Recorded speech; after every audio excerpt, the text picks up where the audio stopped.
ਸਭੇ ਇੱਛਾ ਪੂਰੀਆਂ।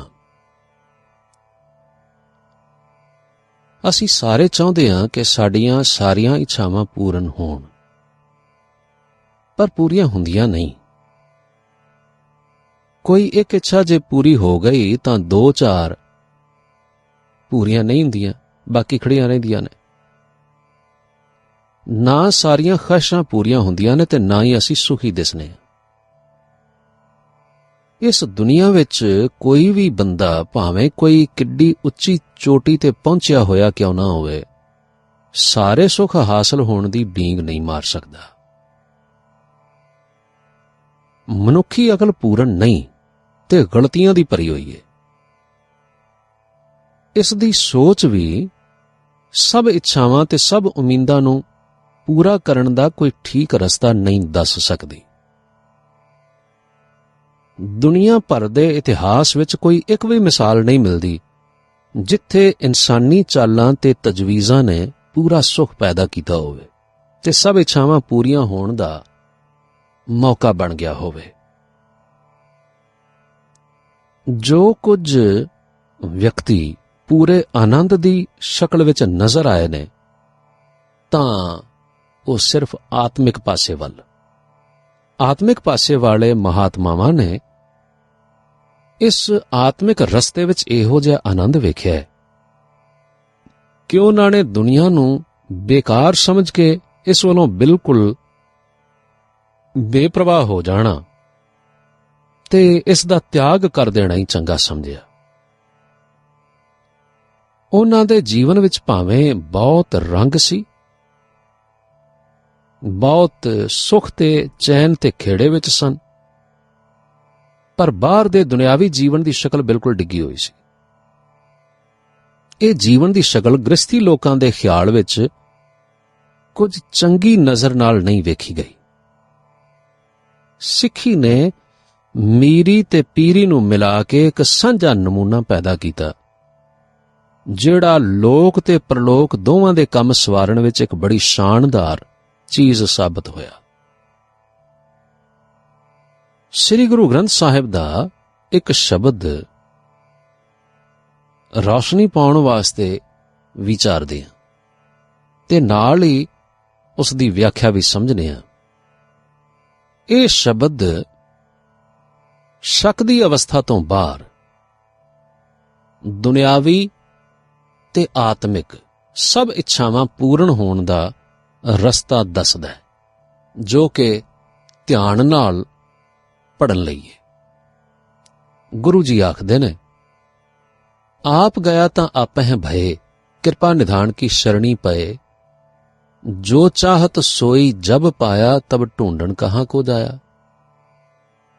ਅਸਥਿਰ ਭਏ ਬਸੇ ਸੁਖ ਆਸਨ, ਗੁਰ ਪ੍ਰਸਾਦ ਨਾਨਕ ਸੁਖ ਬਾਸਨ। ਗੌੜੀ ਮਹਿਲਾ 5ਵਾਂ। ਭਾਵ ਜਦੋਂ ਮਨੁੱਖ ਆਪਣਾ ਆਪਾ ਗਵਾ ਦੇਵੇ ਤਾਂ ਰੱਬ ਦਾ ਰੂਪ ਹੋ ਜਾਂਦਾ ਹੈ। ਇਸ ਅਵਸਥਾ ਵਿੱਚ ਮਿਹਰਾਂ ਦੇ ਖਜ਼ਾਨੇ ਵਾਹਿਗੁਰੂ ਦੀ ਸ਼ਰਨ ਵਿੱਚ ਪੈਣ ਨਾਲ ਸਭ ਸੁੱਖ ਮਿਲ ਜਾਂਦੇ ਨੇ। ਸ਼ਬਦ ਦੇ ਇਹ ਅਰਥ ਪੜ੍ਹ ਕੇ ਸਮਝ ਕੇ ਮਨ ਨੂੰ ਇਹ ਸੁਨੇਹਾ ਤਾਂ ਮਿਲ ਗਿਆ, ਪਰ ਇਹ ਕੰਮ ਬੜਾ ਮੁਸ਼ਕਲ ਪ੍ਰਤੀਤ ਹੁੰਦਾ ਹੈ ਵੀ ਕਿਸ ਤਰ੍ਹਾਂ ਆਪਣਾ ਆਪਾ ਗਵਾਈਏ ਤੇ ਵਾਹਿਗੁਰੂ ਨੂੰ ਮਨ ਵਿੱਚ ਵਸਾਈਏ।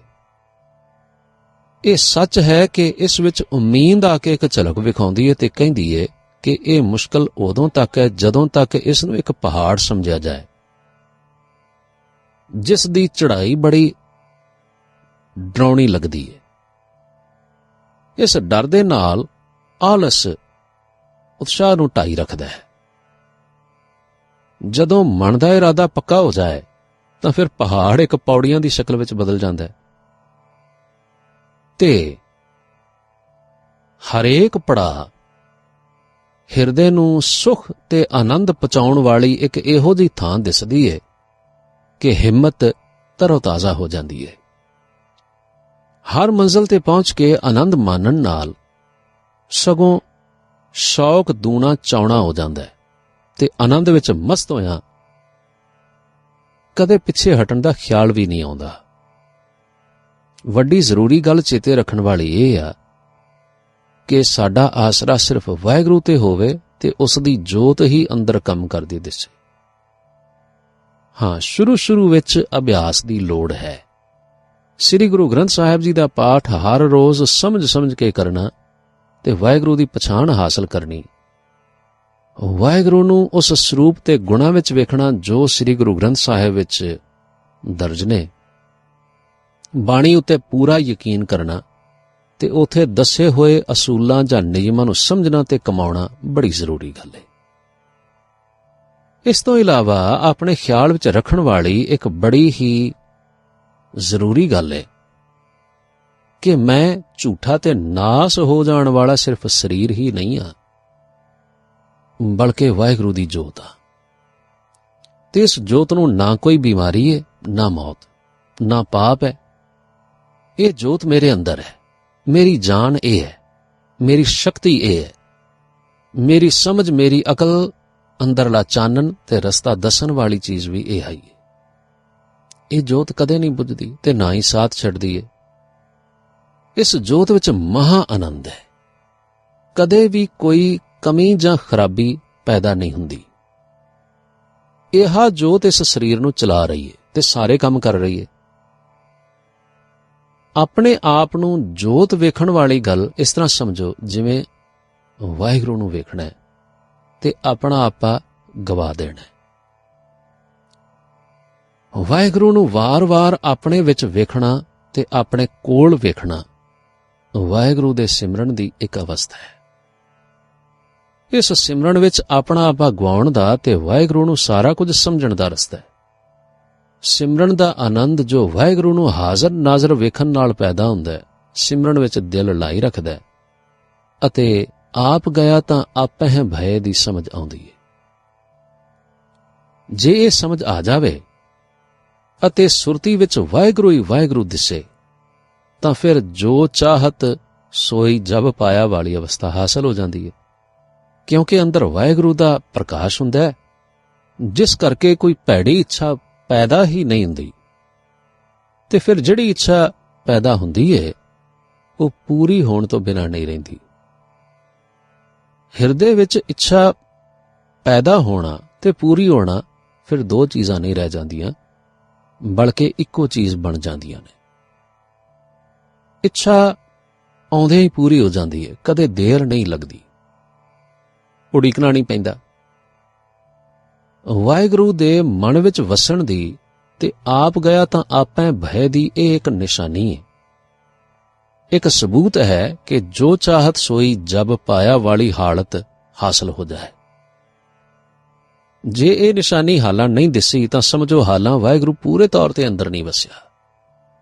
ਅਭਿਆਸ ਤੇ ਅਰਦਾਸ ਜਾਰੀ ਰੱਖੋ ਜਦੋਂ ਤੱਕ ਇਹ ਦਿਸ ਨਾ ਪਵੇ। ਜਦੋਂ ਇੱਛਾਵਾਂ ਇਸ ਤਰ੍ਹਾਂ ਪੂਰੀਆਂ ਹੋ ਜਾਣ ਤਾਂ ਫੇਰ ਢੂੰਡਣ ਕਹਾਂ ਕੁਝ ਆਇਆ ਵਾਲੀ ਹਾਲਤ ਪੈਦਾ ਹੋ ਜਾਂਦੀ ਹੈ। ਭਾਵ ਵਾਹਿਗੁਰੂ ਇੱਕ ਪੂਰਨ ਹਸਤੀ ਹੈ, ਜਿਹੜੀ ਐਸੀ ਚੀਜ਼ ਹੈ ਕਿ ਦੁਨੀਆ ਦੀ ਕੋਈ ਐਸੀ ਸ਼ੈ ਨਹੀਂ ਜਿਹੜੀ ਵਾਹਿਗੁਰੂ ਕੋਲੋਂ ਨਾ ਮਿਲੇ। ਪੂਰਾ ਸੁੱਖ ਤੇ ਆਨੰਦ ਮਿਲ ਜਾਂਦਾ ਹੈ ਤੇ ਫਿਰ ਕਿਸੇ ਹੋਰ ਦੇ ਦਰਵਾਜ਼ੇ ਤੇ ਜਾਣ ਦੀ ਲੋੜ ਨਹੀਂ ਰਹਿੰਦੀ। ਇਸ ਸ਼ਬਦ ਦੇ ਪਹਿਲੇ ਹਿੱਸੇ ਵਿੱਚ ਆਪਣਾ ਆਪਾ ਗਵਾ ਕੇ ਵਾਹਿਗੁਰੂ ਦਾ ਵਾਸ ਆਪਣੇ ਵਿੱਚ ਵੇਖਣ ਦਾ ਅਸੂਲ ਦੱਸਿਆ ਤੇ ਦੂਸਰੇ ਹਿੱਸੇ ਵਿੱਚ ਹੈ ਕਿ ਖਾਹਿਸ਼ਾਂ ਪੂਰੀਆਂ ਹੋਣ ਦੀ ਅਵਸਥਾ ਆਪੇ ਹਾਸਲ ਹੋ ਜਾਂਦੀ ਹੈ। ਤੇ ਹੁਣ ਤੀਸਰਾ ਅਸੂਲ ਇਹ ਦੱਸਿਆ ਹੈ ਕਿ ਸਿੱਖ ਇੱਛਾਵਾਂ ਦੇ ਦਰਜੇ ਤੋਂ ਉੱਤੇ ਹੋ ਜਾਂਦਾ ਹੈ। ਇੱਛਾ ਦੇ ਪੈਦਾ ਹੁੰਦਿਆਂ ਸਾਰ ਉਸ ਨੂੰ ਪੂਰਾ ਕਰਨ ਵਾਲੀ ਸ਼ਕਤੀ ਅੰਦਰ ਮੌਜੂਦ ਹੋਣ ਨਾਲ ਇੱਛਾ ਬਿਨਾਂ ਕਿਸੇ ਕੋਸ਼ਿਸ਼ ਦੇ ਪੂਰੀ ਹੋ ਜਾਂਦੀ ਹੈ ਤੇ ਉਸ ਇੱਛਾ ਨੂੰ ਪੂਰੀਆਂ ਕਰਨ ਵਾਲੀ ਇੱਛਾ ਮਨ ਵਿੱਚੋਂ ਖਤਮ ਹੋ ਜਾਂਦੀ ਹੈ। ਫਿਰ ਇਸ ਤੋਂ ਅੱਗੇ ਗੁਰੂ ਜੀ ਆਖਦੇ ਨੇ, ਅਸਥਿਰ ਭਏ ਬਸੇ ਸੁਖ ਆਸਨ, ਗੁਰ ਪ੍ਰਸਾਦ ਨਾਨਕ ਸੁਖ ਬਾਸਨ। ਨਾ ਬਦਲਣ ਵਾਲੀ ਸਦਾ ਕਾਇਮ ਰਹਿਣ ਵਾਲੀ ਹਾਲਤ ਵਿੱਚ ਮਨ ਖੜੋ ਜਾਂਦਾ ਹੈ, ਦੌੜ ਭੱਜ ਖਤਮ ਹੋ ਜਾਂਦੀ ਹੈ, ਜਿੱਥੇ ਕਿਸੇ ਚੀਜ਼ ਦੀ ਲੋੜ ਨਹੀਂ ਰਹਿੰਦੀ ਤੇ ਵਾਹਿਗੁਰੂ ਦੀ ਕਿਰਪਾ ਨਾਲ ਮਨ ਵਾਹਿਗੁਰੂ ਦੇ ਪਿਆਰ ਵਿੱਚ ਤੇ ਸੁੱਖ ਵਿੱਚ ਨੱਚਣ ਲੱਗ ਪੈਂਦਾ ਹੈ। ਸਾਰਾ ਸ਼ਬਦ ਪੜਨ ਨਾਲ ਦਿਲ ਤੇ ਬਹੁਤ ਕਰਦਾ ਹੈ ਕਿ ਅਸੀਂ ਵੀ ਇਹ ਹਾਲਤ ਹਾਸਲ ਕਰਕੇ ਸੁਖੀ ਹੋ ਜਾਈਏ, ਪਰ ਨਾਲ ਹੀ ਮੁਸ਼ਕਲ ਰਸਤਾ ਵੇਖ ਕੇ ਦਿਲ ਕੰਬ ਜਾਂਦਾ ਹੈ ਤੇ ਮਨ ਆਪੇ ਹੀ ਆਖਦਾ ਹੈ, ਮੈਂ ਇਸ ਅਵਸਥਾ ਤੇ ਕਿਵੇਂ ਪਹੁੰਚ ਸਕਣਾ। ਪਰ ਇਹ ਗੱਲ ਕਹਿੰਦਿਆਂ ਹੀ ਆਤਮ ਸਾਇੰਸ ਦੀ ਇੱਕ ਪੱਕੀ ਤੇ ਮਿੱਠੀ ਧੁਨ ਆ ਕੇ ਆਖਦੀ ਹੈ, ਘਬਰਾ ਨਾ, ਇੱਕ ਸੁਨੇਹਾ ਸੁਣ ਜਾ। ਆਪਣਾ ਆਪਾ ਗਵਾਉਣ ਤੇ ਵਾਹਿਗੁਰੂ ਨੂੰ ਅੰਦਰ ਵਸਾਉਣ ਵਾਸਤੇ ਕੋਈ ਕੋਸ਼ਿਸ਼ ਕਰਨ ਦੀ ਲੋੜ ਨਹੀਂ। ਤੂੰ ਤੇ ਪਹਿਲਾਂ ਹੀ ਵਾਹਿਗੁਰੂ ਦੀ ਜੋਤ ਹੈ ਤੇ ਇਸ ਸ਼ਕਲ ਵਿੱਚ ਵਾਹਿਗੁਰੂ ਤੇਰੇ ਵਿੱਚ ਪਹਿਲਾਂ ਹੀ ਵਸ ਰਿਹਾ ਹੈ। ਤੂੰ ਕੋਈ ਚੀਜ਼ ਨਾ ਗਵਾਉਣੀ ਹੈ ਤੇ ਨਾ ਪੈਦਾ ਕਰਨੀ। ਵਾਹਿਗੁਰੂ ਦੇ ਪੈਦਾ ਕੀਤੇ ਹੋਏ ਇਸ ਸਾਰੇ ਨਜ਼ਾਰੇ ਨੂੰ ਵੇਖਣਾ ਤੇਰਾ ਕੰਮ ਹੈ ਤੇ ਵੇਖ ਕੇ ਆਪਣੀ ਸੁਰਤ ਵਿੱਚ ਬਿਠਾਉਣਾ ਤੇਰਾ ਫਰਜ਼ ਹੈ। ਜੇ ਸੁਰਤ ਵਿੱਚ ਬਿਠਾਏਗਾ ਤਾਂ ਉਸ ਦਾ ਅਸਰ ਤੇ ਫਾਇਦਾ ਤੈਨੂੰ ਪ੍ਰਤੀਤ ਹੋਵੇਗਾ। ਜੇ ਨਾ ਬਿਠਾਏਗਾ ਫਿਰ ਪਤਾ ਨਹੀਂ ਲੱਗਣਾ। ਮਨ ਤੂੰ ਜੋਤ ਸਰੂਪ ਹੈ, ਆਪਣਾ ਮੂਲ ਪਛਾਣ। ਇਹ ਗੱਲ ਗੁਰੂ ਅਮਰਦਾਸ ਜੀ ਨੇ ਇੱਕ ਅਟੱਲ ਸੱਚਾਈ ਦੀ ਦੱਸ ਦਿੱਤੀ ਹੈ, ਜਿਹੜੀ ਕਦੇ ਵੀ ਮਿਟ ਨਹੀਂ ਸਕਦੀ ਤੇ ਹਰ ਵੇਲੇ ਮੌਜੂਦ ਹੈ। ਸੁਰਤੀ ਵਿੱਚ ਲਿਆਉਣ ਨਾਲ ਇਹ ਆਪਣਾ ਜਾਦੂ ਵਰਗਾ ਅਸਰ ਵਿਖਾਉਂਦੀ ਹੈ। ਜਦੋਂ ਵਾਹਿਗੁਰੂ ਦੀ ਮੌਜੂਦਗੀ ਸੁਰਤੀ ਵਿੱਚ ਭਾਸੇਗੀ ਨਾ, ਤਾਂ ਇੱਛਾਵਾਂ ਦਾ ਪੂਰਨ ਹੋਣਾ ਤੇ ਮਹਾ ਆਨੰਦ ਦਾ ਹਰ ਵੇਲੇ ਮੌਜੂਦ ਰਹਿਣਾ ਜ਼ਰੂਰੀ ਹੈ। ਇਹ ਵਾਹਿਗੁਰੂ ਦੇ ਗੁਣ ਨੇ ਜਿਹੜੇ ਉਸ ਵਿੱਚ ਵਸ ਰਹੇ ਨੇ। ਭਾਈ ਮਿੱਤਰਾ, ਤੂੰ ਵਾਹਿਗੁਰੂ ਦੇ ਇਸ ਹਮੇਸ਼ਾ ਮੌਜੂਦ ਰਹਿਣ ਵਾਲੇ ਨਜ਼ਾਰੇ ਨੂੰ ਆਪਣੇ ਅੱਗੇ ਲਿਆ ਤੇ ਬਾਰ-ਬਾਰ ਇਹਦੇ ਵੱਲ ਤੱਕ। ਬਸ ਇਹ ਹੀ ਸਿਮਰਨ ਹੈ। ਵਾਹਿਗੁਰੂ ਦਾ ਦਰਸ਼ਨ। ਸ੍ਰੀ ਗੁਰੂ ਗ੍ਰੰਥ ਸਾਹਿਬ ਵਿੱਚ ਵਾਹਿਗੁਰੂ ਦੇ ਦਰਸ਼ਨਾਂ ਦੀ ਬਹੁਤ ਤਾਰੀਫ ਲਿਖੀ ਹੈ। ਨੇਮ ਨਾਲ ਪਾਠ ਕਰਨ ਵਾਲੇ ਦੇ ਮਨ ਵਿੱਚ ਦਰਸ਼ਨਾਂ ਦਾ ਚਾਅ ਜ਼ਰੂਰ ਪੈਦਾ ਹੁੰਦਾ ਹੈ, ਪਰ ਇਹ ਚਾਅ ਕਿਸੇ ਕਿਸਮਤ ਵਾਲੇ ਦਾ ਹੀ ਪੂਰਾ ਹੁੰਦਾ ਹੈ। ਆਮ ਕਰਕੇ ਇਸ ਉੱਚੀ ਮੰਜ਼ਲ ਤੇ ਨਾ ਪਹੁੰਚ ਸਕਣ ਦੀ ਮਾਯੂਸੀ ਦਰਸ਼ਨਾਂ ਦੇ ਚਾਅ ਤੇ ਉਤਸ਼ਾਹ ਨੂੰ ਗਿਰਾ ਦਿੰਦੀ ਹੈ। ਆਤਮ ਸਾਇੰਸ ਦੀ ਖੋਜ ਇਸ ਮਾਯੂਸੀ ਵਿੱਚੋਂ ਕੱਢ ਕੇ ਉਮੀਦ ਦੀ ਝਲਕ ਵਿਖਾਉਂਦੀ ਹੈ। ਬਈ ਭਾਈ, ਘਬਰਾ ਨਾ। ਦਰਸ਼ਨ ਦੀਆਂ ਵੱਖ-ਵੱਖ ਸਟੇਜਾਂ ਨੇ। ਜਿੰਨਾ ਤੂੰ ਅੱਗੇ ਚੱਲੇਗਾ, ਓਨਾ ਦਰਸ਼ਨ ਹੋਰ ਸੋਹਣਾ ਹੁੰਦਾ ਜਾਏਗਾ। ਮੰਨ ਲਓ, ਅਸੀਂ ਇੱਕ ਆਉਂਦੇ ਜਾਂਦੇ ਲੋਕਾਂ ਨਾਲ ਭਰੇ ਹੋਏ ਬਾਜ਼ਾਰ ਵਿੱਚ ਖਲੋ ਜਾਂਦੇ, ਲੰਘਦੇ ਲੋਕਾਂ ਦੇ ਦਰਸ਼ਨ ਕਰਨੇ ਆ। ਪਰ ਇਹ ਦਰਸ਼ਨ ਇੰਨੀ ਢਿੱਲੀ ਸੂਰਤ ਨਾਲ ਕਰਨੇ ਆ ਕਿ ਸਾਹਮਣੇ ਲੰਘਣ ਵਾਲਿਆਂ ਵਿੱਚੋਂ ਕਿਸੇ ਦੀ ਵੀ ਸ਼ਕਲ ਸੂਰਤ ਸਾਨੂੰ ਯਾਦ ਨਹੀਂ ਰਹਿੰਦੀ। ਕਿਸੇ ਗੁਆਂਢੀ ਨੂੰ ਅਸੀਂ ਰੋਜ਼ ਵੇਖਨੇ ਆ, ਬਹੁਤ ਵਾਰ ਵੇਖਣ ਨਾਲ ਉਸ ਦੀ ਸ਼ਕਲ ਸੂਰਤ ਖਿਆਲ ਵਿੱਚ ਚੰਗੀ ਤਰ੍ਹਾਂ ਬਹਿ ਜਾਂਦੀ। ਜਿੱਥੇ ਕਿਤੇ ਉਸ ਨੂੰ ਤੁਰਦਾ ਫਿਰਦਾ ਵੇਖੀਏ, ਉਸ ਨੂੰ ਪਛਾਣ ਲਈਦਾ। ਜਦੋਂ ਉਹਦੇ ਨਾਲ ਵਰਤਾਅ ਕਰੀਏ ਤਾਂ ਫਿਰ ਉਸ ਦਾ ਸੁਭਾਅ, ਅਕਲ, ਸਿਆਣਪ, ਮਿਲਣਸਾਰਤਾ ਜਾਂ ਉਸ ਦੇ ਸਭ ਗੁਣਾਂ ਦਾ ਸਾਨੂੰ ਪਤਾ ਲੱਗ ਜਾਂਦਾ ਹੈ। ਇਸ ਵਾਕਫੀਅਤ ਨਾਲ ਜਦੋਂ ਉਸ ਦਾ ਦਰਸ਼ਨ ਕਰੀਏ ਤਾਂ ਨਿਰੀ ਉਸ ਦੀ ਸ਼ਕਲ ਸੂਰਤ ਹੀ ਨਜ਼ਰ ਨਹੀਂ ਆਉਂਦੀ, ਬਲਕਿ ਉਸ ਦੇ ਸਾਰੇ ਗੁਣ ਅਵਗੁਣ ਉਸ ਦੇ ਨਾਲ ਮਿਲੇ ਹੋਏ ਦਿਖਾਈ ਦੇਣਗੇ। ਵੇਖਦਿਆਂ ਹੀ ਸਮੂਹ ਗੁਣਾਂ ਵਾਲਾ ਇੱਕ ਇਨਸਾਨ ਨਜ਼ਰ ਆਵੇਗਾ। ਪੂਰਾ ਦਰਸ਼ਨ ਕਿਸੇ ਦਾ ਉਸ ਵੇਲੇ ਹੁੰਦਾ ਹੈ ਜਦੋਂ ਉਸ ਦੇ ਸਾਰੇ ਗੁਣਾਂ ਅਵਗੁਣਾਂ ਦੀ ਪੂਰੀ ਵਾਕਫੀਅਤ ਹੋ ਜਾਏ। ਸ੍ਰੀ ਗੁਰੂ ਗ੍ਰੰਥ ਸਾਹਿਬ ਦਾ ਪਾਠ ਕਰਕੇ ਗਿਆਨ ਹਾਸਲ ਕਰਨਾ ਦਰਸ਼ਨ ਕਰਨ ਦੀ ਅਸਲੀ ਬੁਨਿਆਦ ਹੈ। ਪਰ ਪਾਠ ਅਸੀਂ ਇਹੋ ਜਿਹੇ ਅਣਗਹਿਲੇ ਤਰੀਕੇ ਨਾਲ ਕਰਦੇ ਹਾਂ ਬਈ ਸਾਰੇ ਪੱਤਰੇ ਪੜ੍ਹ ਜਾਵਾਂਗੇ, ਪਰ ਸਮਝਣ ਦੀ ਕੋਸ਼ਿਸ਼ ਬਿਲਕੁਲ ਨਹੀਂ ਕਰਦੇ। ਜੇਕਰ ਪੜ੍ਹਦਿਆਂ ਧਿਆਨ ਲੱਗ ਵੀ ਗਿਆ, ਕੁਝ ਸਮਝ ਆ ਵੀ ਗਈ, ਤਾਂ ਉਸ ਸਮਝ ਨੂੰ ਵਰਤਾਰੇ ਵਿੱਚ ਨਹੀਂ ਲਿਆਉਂਦੇ। ਪਾਠ ਕਰਨਾ ਆਪਣਾ ਨਿਤਨੇਮ ਤੇ ਧਰਮ ਸਮਝ ਕੇ ਬਸ ਸਾਰੀ ਗੱਲ ਇੱਥੇ ਖਤਮ ਕਰ ਦਿੰਦੇ ਹਾਂ। ਨਤੀਜਾ ਇਹ ਹੁੰਦਾ ਹੈ ਕਿ ਜਦੋਂ ਕਦੇ ਆਪਣਾ ਕਾਰਜ ਸੌਰਨ ਲਈ ਅਸੀਂ ਅਰਦਾਸ ਕਰਨੇ ਆ ਤਾਂ ਮਨ ਵਿੱਚ ਇਹ ਤਸੱਲੀ ਹੁੰਦੀ ਹੈ ਬਈ ਅਸੀਂ ਰੋਜ਼ ਪਾਠ ਤੇ ਨਿਤਨੇਮ ਕਰਦੇ ਹਾਂ, ਅਰਦਾਸ ਮਨਜ਼ੂਰ ਜ਼ਰੂਰ ਹੋਵੇਗੀ, ਪਰ ਹੁੰਦੀ ਨਹੀਂ। ਸਗੋਂ ਮਨ ਵਿੱਚੋਂ ਇੱਕ ਆਵਾਜ਼ ਆਉਂਦੀ ਹੈ, ਕਿਹਦੇ ਕੋਲ ਅਰਦਾਸ ਕਰਦਾ ਪਿਆ, ਜਿਸ ਦੀ ਤੈਨੂੰ ਪਛਾਣ ਹੀ ਨਹੀਂ, ਜਿਸ ਦੇ ਦਰਸ਼ਨਾਂ ਦੀ ਕਦੇ ਕੋਸ਼ਿਸ਼ ਹੀ ਨਹੀਂ ਕੀਤੀ, ਪਾਠ ਕਰਕੇ ਮੱਥਾ ਟੇਕਿਆ ਤੇ ਫੁੱਲ ਚੜਾ ਦਿੱਤੇ। ਪਾਠ ਕਰਨ ਵਿੱਚੋਂ ਜੋ ਹੁਕਮ ਹਾਸਲ ਹੋਇਆ, ਤੂੰ ਵਾਅਦਾ ਤੇ ਇਹ ਕੀਤਾ ਮੈਂ ਮੰਨਾਂਗਾ, ਮੱਥਾ ਟੇਕਣ ਦਾ ਭਾਵ ਇਹ ਸੀ ਨਾ, ਪਰ ਕਦੇ ਇੱਕ ਵੀ ਗੱਲ ਪੂਰੀ ਨਹੀਂ ਕੀਤੀ। ਚੇਤੇ ਰੱਖ, ਤੇਰੀ ਅਰਦਾਸ ਤੇ ਵਾਹਿਗੁਰੂ ਕੋਲ ਪਹੁੰਚੀ ਨਹੀਂ। ਹੁਣ ਮੂੰਹ ਚੁੱਕ ਕੇ ਜਵਾਬ ਦੀ ਉਡੀਕ ਕਿਉਂ ਕਰਨਾ? ਪਰ ਨਿਰਾਸ਼ ਨਾ ਹੋ ਪਿਆਰੇ, ਵਾਹਿਗੁਰੂ ਦੀ ਇਹ ਪ੍ਰੇਮ ਭਰੀ ਆਵਾਜ਼ ਆਪਣੇ ਖਿਆਲ ਵਿੱਚ ਸੁਣ ਕੇ, ਸ੍ਰੀ ਗੁਰੂ ਗ੍ਰੰਥ ਸਾਹਿਬ ਜੀ ਦਾ ਪਾਠ ਕਰਕੇ, ਵਾਹਿਗੁਰੂ ਦੀ ਠੀਕ ਪਛਾਣ ਆਪਣੀ ਸੁਰਤੀ ਵਿੱਚ ਬਿਠਾ ਕੇ ਫਿਰ ਹੌਲੀ-ਹੌਲੀ ਤਰੱਕੀ ਕਰਕੇ ਵਾਹਿਗੁਰੂ ਦੇ ਦਰਸ਼ਨ ਕਰ। ਜਿਸ ਜਿਸ ਦਰਜੇ ਤੇ ਤੂੰ ਦਰਸ਼ਨ ਕਰ ਰਿਹਾ ਹੋਵੇਂਗਾ, ਓਨੀ ਤੇਰੀ ਅਰਦਾਸ ਪੂਰੀ ਹੋਣੀ ਹੈ। ਅਰਦਾਸ ਦਾ ਪੂਰਾ ਹੋਣਾ ਸਿੱਖ ਦੀ ਤਰੱਕੀ ਦਾ ਸਬੂਤ ਹੈ। ਵਾਹਿਗੁਰੂ ਮਨ ਵਿੱਚ ਵਸਣ ਨਾਲ ਮਨ ਵਿੱਚ ਭੈੜੀਆਂ ਇੱਛਾਵਾਂ ਪੈਦਾ ਨਹੀਂ ਹੁੰਦੀਆਂ, ਤੇ ਜਿਹੜੀ ਵੀ ਇੱਛਾ ਪੂਰੀ ਹੋਵੇਗੀ ਉਹ ਪੂਰੇ ਹੋਣ ਤੋਂ ਬਿਨਾਂ ਰਹਿ ਨਹੀਂ ਸਕਦੀ। ਗੁਰੂ ਦੇ ਸਿੱਖ ਨੂੰ ਪਾਠ ਕਰਨ ਤੇ ਦਰਸ਼ਨ ਕਰਨ ਲੱਗਿਆਂ ਇਹ ਗੱਲ ਜ਼ਰੂਰ ਸਮਝਣ ਦੀ ਲੋੜ ਹੈ ਕਿ ਜਿੰਨੀ ਵਾਹਿਗੁਰੂ ਨੂੰ ਸਮਝਣ ਦੀ ਕੋਸ਼ਿਸ਼ ਕਰ ਰਿਹਾ, ਉਸ ਨਾਲ ਵਾਹਿਗੁਰੂ ਵਿੱਚ ਕੋਈ ਤਬਦੀਲੀ ਨਹੀਂ ਕਰ ਰਿਹਾ। ਇਹ ਗਲਤ ਖਿਆਲ ਹੈ ਕਿ ਵਾਹਿਗੁਰੂ ਪਹਿਲਾਂ ਦਿਆਲੂ ਨਹੀਂ ਸੀ ਤੇ ਹੁਣ ਉਸ ਦੀ ਤਾਰੀਫ ਕਰਨ ਨਾਲ ਉਹ ਦਿਆਲੂ ਹੋ ਜਾਏਗਾ, ਤੇ ਜਿਹੜੀਆਂ ਮਿਹਰਾਂ ਉਹਨੇ ਨਹੀਂ ਸਨ ਕਰਨੀਆਂ ਉਹ ਹੁਣ ਕਰੇਗਾ।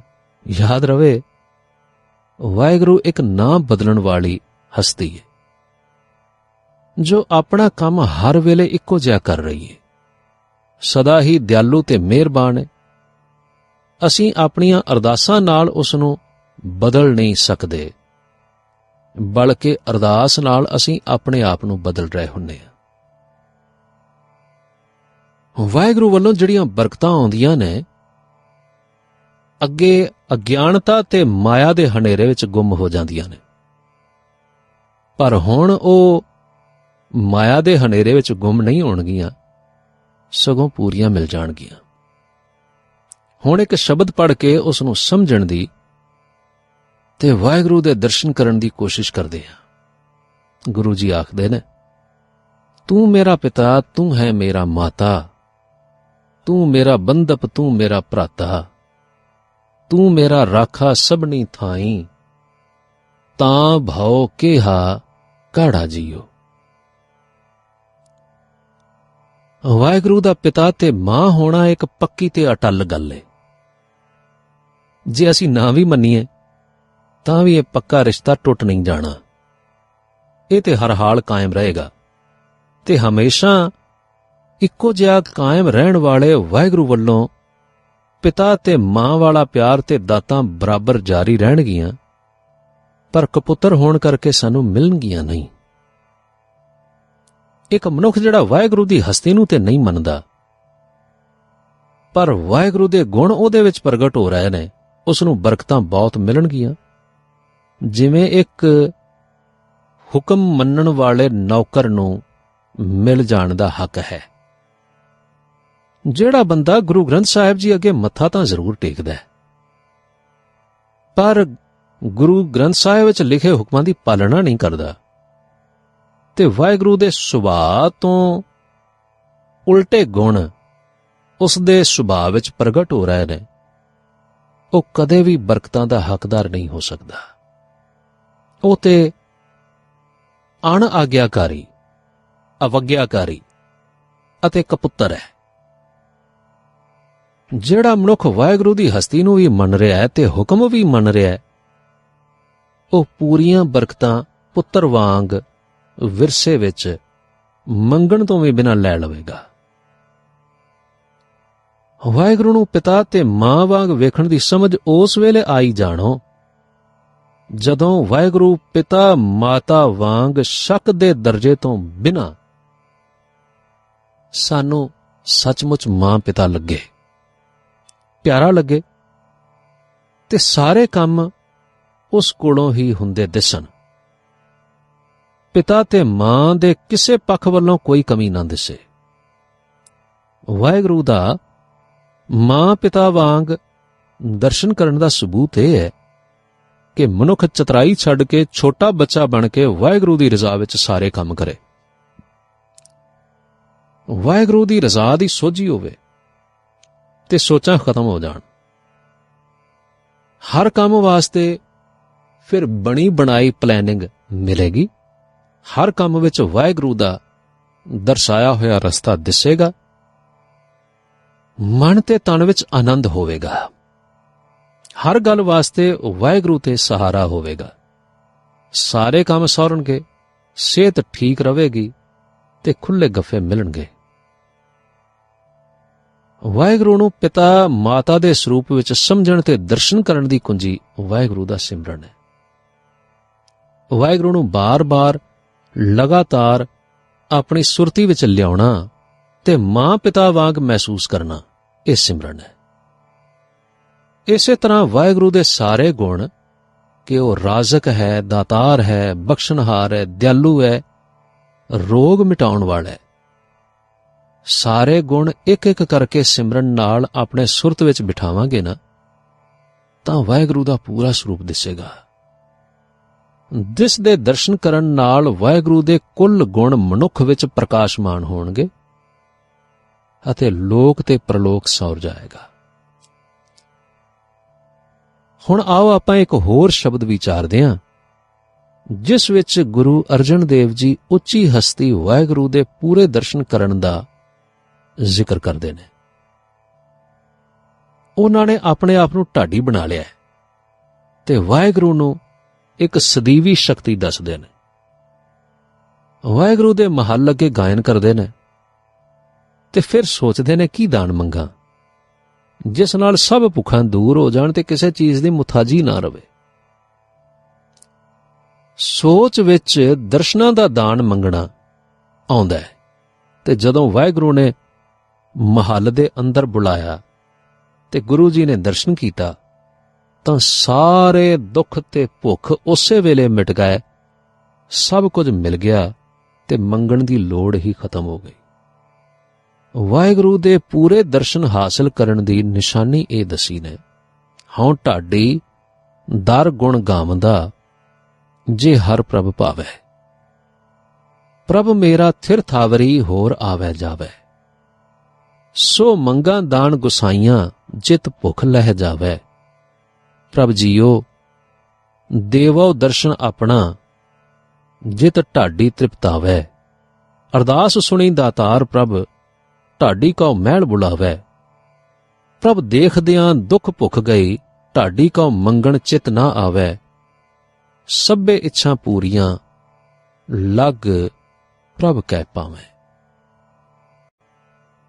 ਅਸਲੀ ਤੇ ਨਕਲੀ।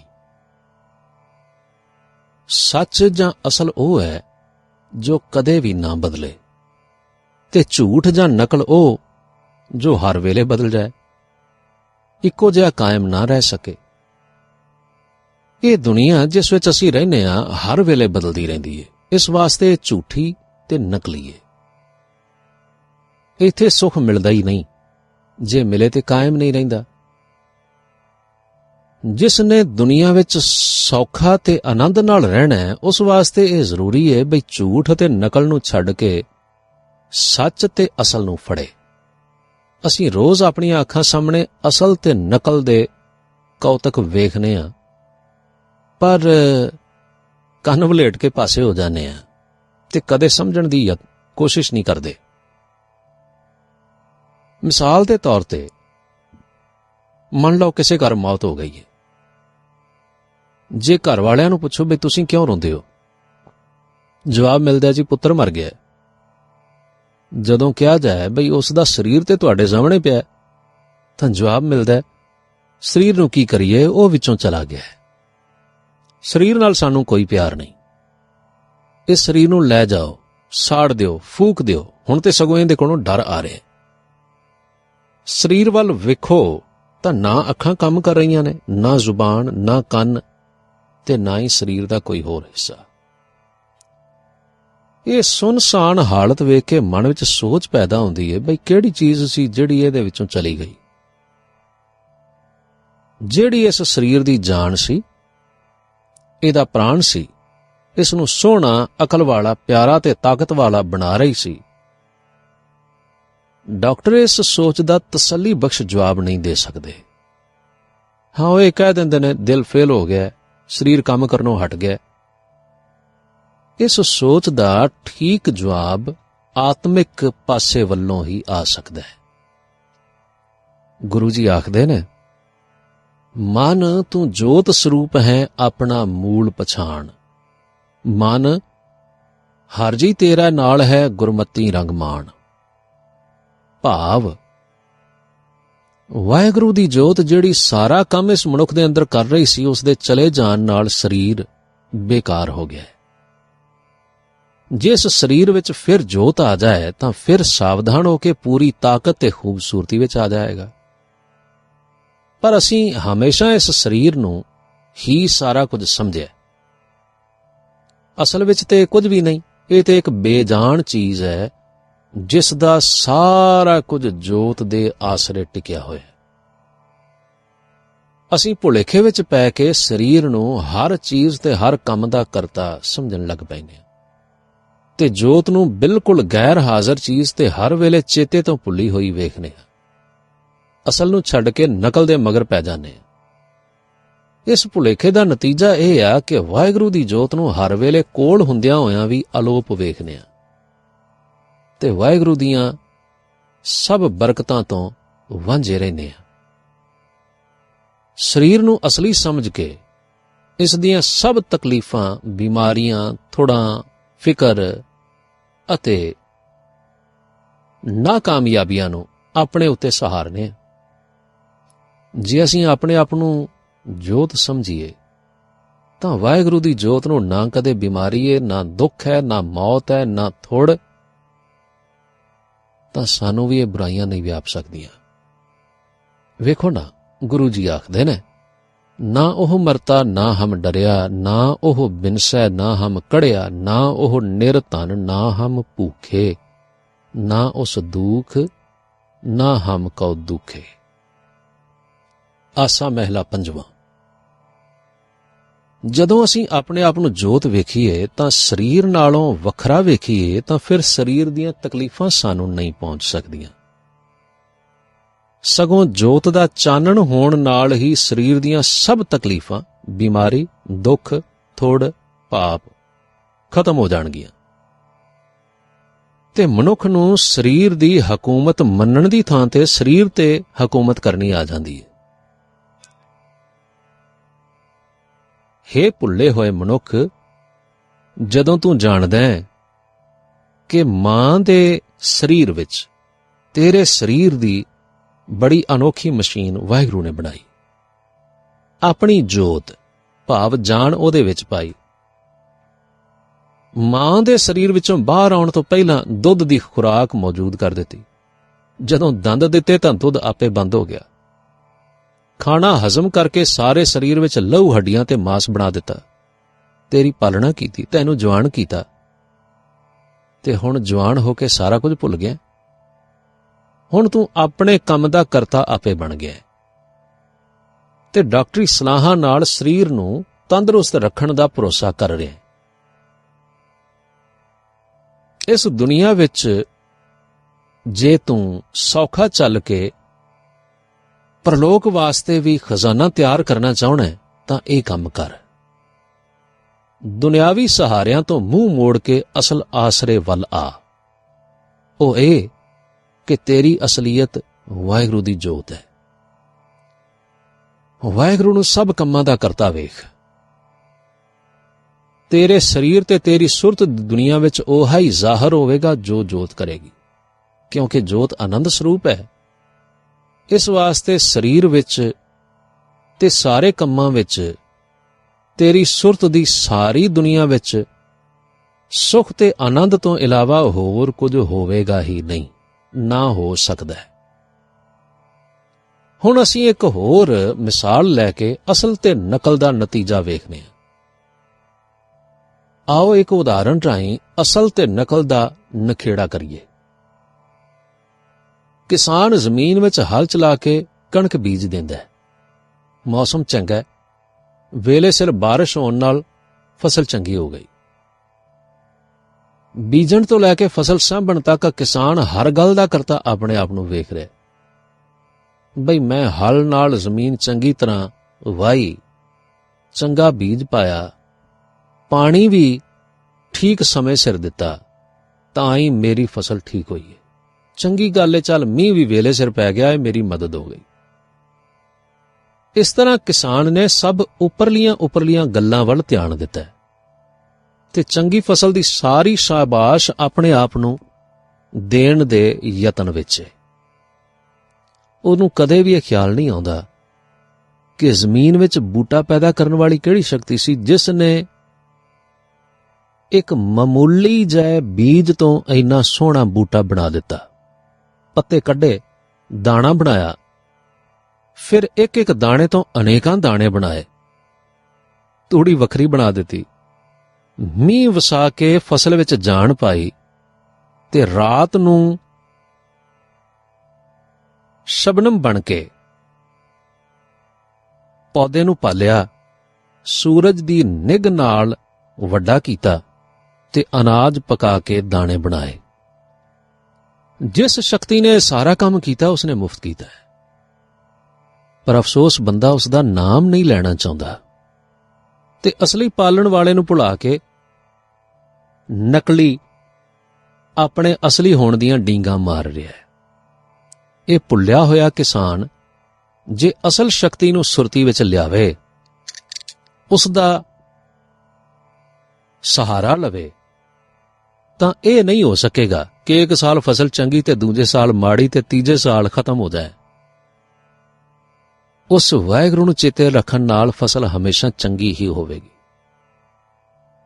ਇੱਕ ਹੋਰ ਗੱਲ ਇੱਥੇ ਸਮਝਣ ਵਾਲੀ ਹੈ ਕਿ ਰਿਜ਼ਕ ਸਾਡੀ ਕਮਾਈ ਦਾ ਜਾਂ ਮਿਹਨਤ ਦਾ ਨਤੀਜਾ ਨਹੀਂ। ਰਿਜ਼ਕ ਵਾਹਿਗੁਰੂ ਵੱਲੋਂ ਵੱਖਰਾ ਆਉਂਦਾ ਹੈ।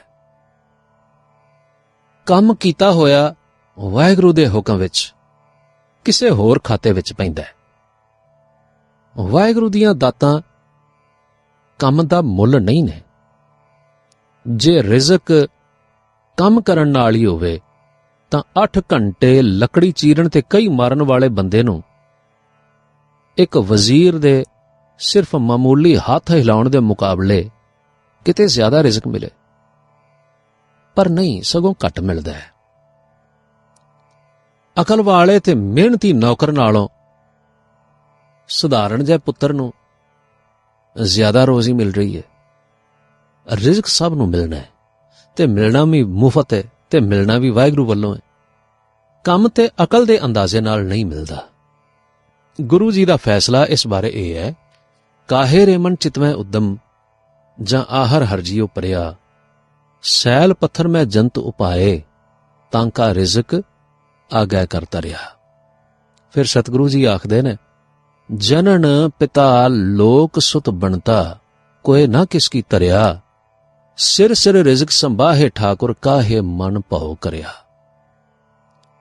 ਜੇਕਰ ਕਿਸਾਨ ਝੂਠੇ ਤੇ ਨਕਲੀ ਸਹਾਰੇ ਨੂੰ ਛੱਡ ਕੇ ਅਸਲੀ ਤੇ ਸੱਚੇ ਸਹਾਰੇ ਵਾਹਿਗੁਰੂ ਤੇ ਉਸਦੇ ਆਸਰੇ ਤੇ ਰਹਿ ਕੇ ਫਸਲ ਬੀਜੇ, ਤਾਂ ਕਦੇ ਵੀ ਫਸਲ ਮਾੜੀ ਨਹੀਂ ਹੋਵੇਗੀ ਤੇ ਆਮਦਨ ਇੰਨੀ ਜ਼ਰੂਰ ਹੋ ਜਾਏਗੀ ਬਈ ਸਭ ਲੋੜਾਂ ਚੰਗੀ ਤਰ੍ਹਾਂ ਪੂਰੀਆਂ ਹੋ ਜਾਣ। ਇਸੇ ਤਰ੍ਹਾਂ ਹਰ ਮਨੁੱਖ, ਵਪਾਰੀ ਜਾਂ ਨੌਕਰੀ ਵਾਲੇ ਵਾਸਤੇ ਵੀ ਜ਼ਰੂਰੀ ਹੈ ਕਿ ਜੇਕਰ ਉਹ ਆਪਣੇ ਕੰਮ ਵਿੱਚ ਤਰੱਕੀ ਚਾਹੁੰਦਾ ਹੈ ਤੇ ਆਮਦਨੀ ਤੋਂ ਸੁੱਖ ਤੇ ਨਤੀਜੇ ਵੇਖਣਾ ਚਾਹੁੰਦਾ ਹੈ, ਤਾਂ ਸਾਰਾ ਕੰਮ ਵਾਹਿਗੁਰੂ ਦਾ ਸਮਝ ਕੇ ਕਰੇ, ਪੂਰੇ ਧਿਆਨ ਨਾਲ ਤੇ ਮਿਹਨਤ ਨਾਲ ਕਰੇ। ਸਿਰਫ ਤੇ ਸਿਰਫ ਲਾਭ ਵਧਾਉਣ ਦਾ ਧਿਆਨ ਹੀ ਮੁੱਖ ਨਾ ਰੱਖੇ, ਵਾਹਿਗੁਰੂ ਦੀ ਰਜ਼ਾ ਵਿੱਚ ਧਿਆਨ ਰੱਖੇ। ਜਗਤ ਦੀ ਸੇਵਾ ਉਸ ਦੀ ਇੱਛਾ ਹੋਣੀ ਚਾਹੀਦੀ ਹੈ, ਤਾਂ ਫਿਰ ਇਹ ਗੱਲ ਪੱਕੀ ਹੈ ਕਿ ਉਸ ਦੀ ਆਮਦਨ ਉਸ ਦੀਆਂ ਜ਼ਰੂਰਤਾਂ ਨਾਲੋਂ ਬਹੁਤ ਵੱਧ ਮਿਲੇਗੀ। ਇਲਾਹੀ ਹੁਕਮ ਜਿਹੜਾ ਇਸ ਸ਼ਬਦ ਵਿੱਚ ਇਹ ਸਾਫ਼ ਦੱਸਦਾ ਹੈ ਕਿ ਜਿਸ ਨੂੰ ਵਾਹਿਗੁਰੂ ਦੇ ਕਾਨੂੰਨ ਦੀ ਸਮਝ ਆਈਏ ਉਹ ਤੇ ਬਿਲਕੁਲ ਫਿਕਰ ਨਹੀਂ ਕਰਦਾ, ਕਿਉਂਕਿ ਆਰ ਵਾਹਿਗੁਰੂ ਨੂੰ ਹੈ। ਇੱਕ ਬੱਚਾ ਆਪਣੇ ਘਰ ਵਿੱਚ ਖਾਣੇ ਤੇ ਪਹਿਨਣੇ ਦਾ ਉਦਮ ਨਹੀਂ ਕਰਦਾ, ਉਸ ਦਾ ਆਰ ਮਾਪਿਆਂ ਨੂੰ ਹੈ। ਜੇ ਮਨੁੱਖ ਹਮੇਸ਼ਾ ਬੱਚਾ ਬਣ ਕੇ ਵਾਹਿਗੁਰੂ ਦੇ ਹੁਕਮ ਤੇ ਉਸ ਦੀ ਰਜ਼ਾ ਵੱਲ ਧਿਆਨ ਰੱਖੇ ਤਾਂ ਉਸ ਦਾ ਆਹਰ ਵਾਹਿਗੁਰੂ ਨੂੰ ਕਰਨਾ ਪੈਂਦਾ ਹੈ, ਕਿਉਂਕਿ ਵਾਹਿਗੁਰੂ ਵਿੱਚ ਗਲਤੀ ਤੇ ਨਾਕਾਮਯਾਬੀ ਹੈ ਨਹੀਂ, ਜਿਸ ਕਰਕੇ ਉਸ ਮਨੁੱਖ ਦਾ ਕੰਮ ਕਦੇ ਖਰਾਬ ਨਹੀਂ ਹੋਵੇਗਾ।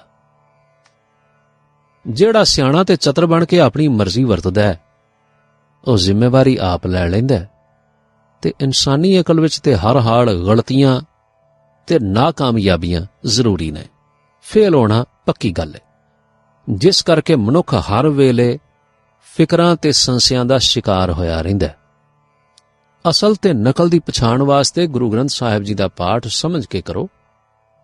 ਉੱਥੇ ਦੱਸੇ ਹੁਕਮਾਂ ਦੀ ਤਾਬੇਦਾਰੀ ਕਰਨੀ, ਭਾਵ ਉਹਨਾਂ ਦੀ ਪਾਲਣਾ ਕਰਨੀ ਹੀ ਮਨੁੱਖ ਨੂੰ ਠੀਕ ਰਸਤੇ ਤੇ ਲੈ ਕੇ ਜਾਂਦੀ ਹੈ। ਵਾਹਿਗੁਰੂ ਦਾ ਸਿਮਰਨ ਕਰਨਾ, ਭਾਵ ਹਰ ਵੇਲੇ ਤੇ ਹਰ ਕੰਮ ਵਿੱਚ ਉਸ ਨੂੰ ਚੇਤੇ ਰੱਖਣਾ ਤੇ ਉਸ ਨੂੰ ਹੀ ਕਰਤਾ ਸਮਝਣਾ ਤੇ ਪਾਪ ਨਾ ਕਰਨਾ, ਇਹ ਹਮੇਸ਼ਾ ਦੀ ਤਰੱਕੀ ਦੇ ਕਾਰਨ ਨੇ, ਜਿਸ ਨਾਲ ਇਸ ਦੁਨੀਆ ਵਿੱਚ ਸੁੱਖ, ਅਗਲੀ ਦੁਨੀਆ ਵਿੱਚ ਆਨੰਦ ਤੇ ਵਾਹਿਗੁਰੂ ਦੇ ਚਰਨਾਂ ਨਾਲ ਪ੍ਰੀਤ ਹਾਸਲ ਹੁੰਦੀ ਹੈ। ਮਨ ਦੀ ਦੁਨੀਆ। ਅਸੀਂ ਇਸ ਦੁਨੀਆ ਵਿੱਚ ਬੈਠੇ ਹੋਏ ਹਰ ਵੇਲੇ ਫਿਕਰਾਂ, ਸੋਚਾਂ, ਤਕਲੀਫਾਂ ਨਾਲ ਘਿਰੇ ਹੋਏ ਹਾਂ। ਭਾਵੇਂ ਚਾਹੁੰਦੇ ਜ਼ਰੂਰ ਹਾਂ ਕਿ ਇਸ ਘੁੰਮਣ ਘੇਰੇ ਵਿੱਚੋਂ ਨਿਕਲ ਕੇ ਸੁੱਖ ਵਾਲੀ ਜ਼ਿੰਦਗੀ ਵਿੱਚ ਵਸੀਏ, ਪਰ ਕੋਈ ਰਸਤਾ ਨਹੀਂ ਦਿਸਦਾ। ਲਾਚਾਰ ਹੋ ਕੇ ਉਸੇ ਵਹਿਣ ਵਿੱਚ ਹੀ ਅਸੀਂ ਵਗਦੇ ਰਹਿੰਦੇ ਹਾਂ। ਆਤਮ ਸਾਇੰਸ ਦੀ ਖੋਜ ਤੋਂ ਪਤਾ ਲੱਗਦਾ ਹੈ ਕਿ ਜਿਹੜੀਆਂ ਹਾਲਤਾਂ ਸਾਡੇ ਵੱਸ ਤੋਂ ਬਾਹਰ ਨੇ ਤੇ ਸਾਡੀ ਜ਼ਿੰਦਗੀ ਤੇ ਬਹੁਤ ਅਸਰ ਕਰ ਰਹੀਆਂ ਨੇ, ਅਸਲ ਵਿੱਚ ਉਹ ਸਾਡੇ ਵੱਸ ਤੋਂ ਬਾਹਰ ਨਹੀਂ, ਸਗੋਂ ਸਾਡੇ ਵੱਸ ਵਿੱਚ ਨੇ। ਇਸ ਤਰ੍ਹਾਂ ਲੱਗਦਾ ਹੈ ਕਿ ਬਿਮਾਰੀ ਜਿਹੜੀ ਸਾਨੂੰ ਆਉਂਦੀ ਹੈ ਉਹ ਹਵਾ, ਪਾਣੀ, ਸਰਦੀ, ਗਰਮੀ, ਖਾਣਾ ਪੀਣਾ ਪੈਦਾ ਕਰਦੇ ਨੇ। ਘਾਟੇ, ਵਾਧੇ, ਵਪਾਰ, ਇਹ ਸਭ ਕੀਮਤਾਂ ਦੇ ਉਤਾਰ ਚੜ੍ਹਾਅ ਤੇ ਵਪਾਰਕ ਨਿਯਮਾਂ ਦੀ ਅਦਲਾ ਬਦਲੀ ਨਾਲ ਹੁੰਦੇ ਨੇ, ਤੇ ਸਾਰਾ ਕੁਝ ਮਨੁੱਖ ਦੇ ਵੱਸ ਤੋਂ ਬਾਹਰ ਹੈ। ਆਤਮ ਸਾਇੰਸ ਦਾ ਇਹ ਫੈਸਲਾ ਹੈ ਕਿ ਹਰ ਮਨੁੱਖ ਆਪਣੀ ਦੁਨੀਆ ਆਪ ਬਣਾ ਰਿਹਾ ਹੈ। ਇੱਕ ਡਾਕੂ ਆਪਣੀ ਖਤਰਨਾਕ ਦੁਨੀਆ ਆਪੇ ਬਣਾ ਰਿਹਾ ਹੈ ਤੇ ਇੱਕ ਸੰਤ ਆਪਣੀ ਸ਼ਾਂਤਮਈ ਦੁਨੀਆ ਵੀ ਆਪੇ ਬਣਾ ਰਿਹਾ ਹੈ। ਇੱਕ ਧੋਖੇਬਾਜ਼ ਤੇ ਚਤਰ ਵਪਾਰੀ ਆਪਣੀ ਫੋਕੀ ਤਰੱਕੀ ਦਾ ਚੜ੍ਹਨਾ ਤੇ ਡਿੱਗਣਾ ਵੀ ਆਪਣੀ ਦੁਨੀਆ ਵਿੱਚ ਆਪੇ ਵੇਖ ਰਿਹਾ, ਤੇ ਇੱਕ ਸੱਚਾ ਵਪਾਰੀ ਆਪਣੀ ਹੌਲੀ-ਹੌਲੀ ਤੇ ਪੱਕੀ ਕਾਮਯਾਬੀ ਦੀ ਖੁਸ਼ੀ ਆਪਣੀ ਦੁਨੀਆ ਵਿੱਚ ਹਰ ਪਾਸੇ ਵੇਖ ਰਿਹਾ। ਹਰ ਮਨੁੱਖ ਦੇ ਹਿਰਦੇ ਵਿੱਚ ਪਹਿਲਾਂ ਖਿਆਲ ਪੈਦਾ ਹੁੰਦੇ ਨੇ, ਫਿਰ ਉਹਨਾਂ ਖਿਆਲਾਂ ਨੂੰ ਵਰਤੋਂ ਵਿੱਚ ਲਿਆਂਦਾ ਜਾਂਦਾ ਹੈ, ਫਿਰ ਨਤੀਜਾ ਪੈਦਾ ਹੁੰਦਾ ਹੈ। ਚੰਗੇ ਖਿਆਲਾਂ ਦਾ ਨਤੀਜਾ ਸਿਹਤ, ਖੁਸ਼ੀ, ਸੁੱਖ ਤੇ ਲਾਭ ਹੁੰਦਾ ਹੈ, ਤੇ ਭੈੜੇ ਖਿਆਲ ਬਿਮਾਰੀ, ਗਮ, ਬੇਚੈਨੀ ਤੇ ਘਾਟਾ ਲਿਆਉਂਦੇ ਨੇ। ਮਨ ਵਿੱਚ ਗੁੱਸਾ, ਡਰ, ਵੈਰ, ਬਦਲਾ, ਖੁਦਗਰਜ਼ੀ, ਪਾਪ ਰੱਖਣਾ, ਇਹ ਸਭ ਬੜੇ ਖਰਾਬ ਨਤੀਜੇ ਵਿਖਾਉਂਦੇ ਨੇ। ਇਸ ਦੇ ਉਲਟ ਪ੍ਰੇਮ, ਮਿੱਤਰਤਾ, ਦਿਆਨਤਦਾਰੀ, ਦਇਆ, ਨੇਕੀ ਵਾਲਾ ਜੀਵਨ ਹਮੇਸ਼ਾ ਖੇੜੇ ਦੀ ਦੁਨੀਆ ਵਿੱਚ ਰੱਖਦੇ ਨੇ। ਸਭ ਖਿਆਲਾਂ ਤੋਂ ਉੱਤਮ ਖਿਆਲ ਜਿਹੜਾ ਕਿ ਸਦਾ ਦੀ ਖੁਸ਼ਹਾਲੀ ਵਾਲੀ ਜ਼ਿੰਦਗੀ ਦਿੰਦਾ ਹੈ, ਉਹ ਹੈ ਵਾਹਿਗੁਰੂ ਦਾ ਸਿਮਰਨ। ਵਾਹਿਗੁਰੂ ਨੂੰ ਹਰ ਵੇਲੇ ਆਪਣੇ ਅੰਦਰ ਵੇਖਣ ਨਾਲ ਵਾਹਿਗੁਰੂ ਦੀਆਂ ਸਾਰੀਆਂ ਸਿਫਤਾਂ, ਸਭ ਗੁਣ ਮਨੁੱਖ ਵਿੱਚ ਆਉਣੇ ਸ਼ੁਰੂ ਹੋ ਜਾਂਦੇ ਨੇ। ਹਰ ਵੇਲੇ ਆਨੰਦ ਵਿੱਚ ਰਹਿਣਾ ਤੇ ਸਭ ਜ਼ਰੂਰਤਾਂ ਪੂਰੀਆਂ ਹੋ ਜਾਣਾ ਤੇ ਸਾਰੇ ਕੰਮ ਸਫਲ ਹੋਣੇ, ਇਹ ਵਾਹਿਗੁਰੂ ਦੀ ਮੌਜੂਦਗੀ ਦੇ ਨਿਸ਼ਾਨ ਨੇ, ਜਿਨ੍ਹਾਂ ਦਾ ਪੈਦਾ ਹੋਣਾ ਬੜੀ ਕੁਦਰਤੀ ਗੱਲ ਹੈ। ਸੁਪਨੇ ਦੀ ਹਾਲਤ ਵਿੱਚ ਜਰਾ ਨਜ਼ਰ ਮਾਰ ਕੇ ਵੇਖੋ। ਸੁਪਨੇ ਵਿੱਚ ਮਨੁੱਖ ਇੱਕ ਦੁਨੀਆ ਆਪੇ ਕੱਢਦਾ ਹੈ ਤੇ ਉਸ ਨੂੰ ਵੇਖਦਾ ਹੈ। ਸਾਰਾ ਸੁਪਨਾ ਇੱਕ ਭੁਲੇਖਾ ਹੈ। ਸੁਪਨਾ ਸਿਰਫ ਆਪਣੇ ਖਿਆਲਾਂ ਦੀ ਇੱਕ ਰਚਨਾ ਹੈ, ਪਰ ਮਨੁੱਖ ਬਾਕੀ ਰਚਨਾ ਨਾਲੋਂ ਆਪਣੇ ਆਪ ਨੂੰ ਵੱਖਰਾ ਮਹਿਸੂਸ ਕਰਦਾ ਹੈ। ਸਾਹਮਣੇ ਦਰਿਆ ਵੇਖਦਾ ਹੈ, ਉਹਦੇ ਵਿੱਚੋਂ ਲੰਘਣਾ ਚਾਹੁੰਦਾ ਹੈ, ਕੋਈ ਬੇੜੀ ਨਹੀਂ, ਡਰ ਕੇ ਲੰਘਣ ਦਾ ਯਤਨ ਕਰਦਾ ਹੈ, ਅੱਧ ਵਿੱਚ ਜਾ ਕੇ ਗੋਤੇ ਖਾਂਦਾ ਹੈ ਤੇ ਡੁੱਬਦੇ ਹੋਏ ਨੂੰ ਲੋਕ ਬਚਾਉਂਦੇ ਨੇ। ਭਾਵ ਕਿ ਆਪਣੇ ਆਪ ਨੂੰ ਇਸ ਸਾਰੀ ਰਚਨਾ ਦੇ ਵਸ ਵਿੱਚ ਵੇਖਦਾ ਹੈ। ਕਿਸੇ ਮਾਮਲੇ ਵਿੱਚ ਇਹਦੀ ਪੇਸ਼ ਨਹੀਂ ਜਾਂਦੀ, ਲਾਚਾਰ ਹੋਇਆ ਰਹਿੰਦਾ। ਉਸ ਨੂੰ ਇਹ ਪਤਾ ਹੀ ਨਹੀਂ ਲੱਗਦਾ ਕਿ ਮੈਂ ਇਸ ਰਚਨਾ ਦਾ ਮਾਲਕ ਹਾਂ। ਜਦੋਂ ਜਾਗਦਾ ਹੈ ਤਾਂ ਹੈਰਾਨ ਹੁੰਦਾ ਹੈ, ਬਈ ਮੈਂ ਤੇ ਖਿਆਲਾਂ ਨੂੰ ਬਦਲ ਕੇ ਦਰਿਆ ਨੂੰ ਹਟਾ ਕੇ ਸੁੱਕੀ ਜ਼ਮੀਨ ਬਣਾ ਸਕਦਾ ਸਾਂ, ਬੇੜੀ ਚੜ੍ਹਨ ਵਾਸਤੇ ਲਿਆ ਸਕਦਾ ਸਾਂ, ਡੁੱਬ ਨਹੀਂ ਸਾਂ ਸਕਦਾ। ਸੁਪਨੇ ਵਾਲਾ ਹਾਲ ਹੀ ਸਾਡਾ ਇਸ ਦੁਨੀਆ ਵਿੱਚ ਹੁੰਦਾ ਹੈ। ਮਾਇਆ ਦਾ ਭੁਲੇਖਾ ਹੋਸ਼ ਵਿੱਚ ਨਹੀਂ ਆਉਣ ਦਿੰਦਾ। ਦੁਨੀਆ ਵਿੱਚ ਆਪਣੇ ਆਪ ਨੂੰ ਅਸੀਂ ਇੱਕ ਲਾਚਾਰ ਹਾਲਾਤ ਵਿੱਚ ਵੇਖਦੇ ਹਾਂ। ਦੁਨੀਆ ਦੀਆਂ ਹਾਲਤਾਂ ਦਾ ਸ਼ਿਕਾਰ ਬਣੇ ਹੋਏ ਹਾਂ। ਸਾਡੀ ਉਹਨਾਂ ਉੱਤੇ ਹਕੂਮਤ ਨਹੀਂ, ਸਗੋਂ ਉਹ ਸਾਡੇ ਉੱਤੇ ਹਕੂਮਤ ਚਲਾਉਂਦੇ ਨੇ। ਦਰਅਸਲ ਦੁਨੀਆ ਆਪਣੇ ਖਿਆਲਾਂ ਦਾ ਹੀ ਇੱਕ ਰੂਪ ਹੈ, ਹੋਰ ਕੁਝ ਵੀ ਨਹੀਂ। ਵਾਹਿਗੁਰੂ ਦਾ ਸਿਮਰਨ ਭੁਲੇਖੇ ਨੂੰ ਹਟਾ ਕੇ ਸੱਚ ਨੂੰ ਸਾਡੇ ਸਾਹਮਣੇ ਲੈ ਆਉਂਦਾ ਹੈ।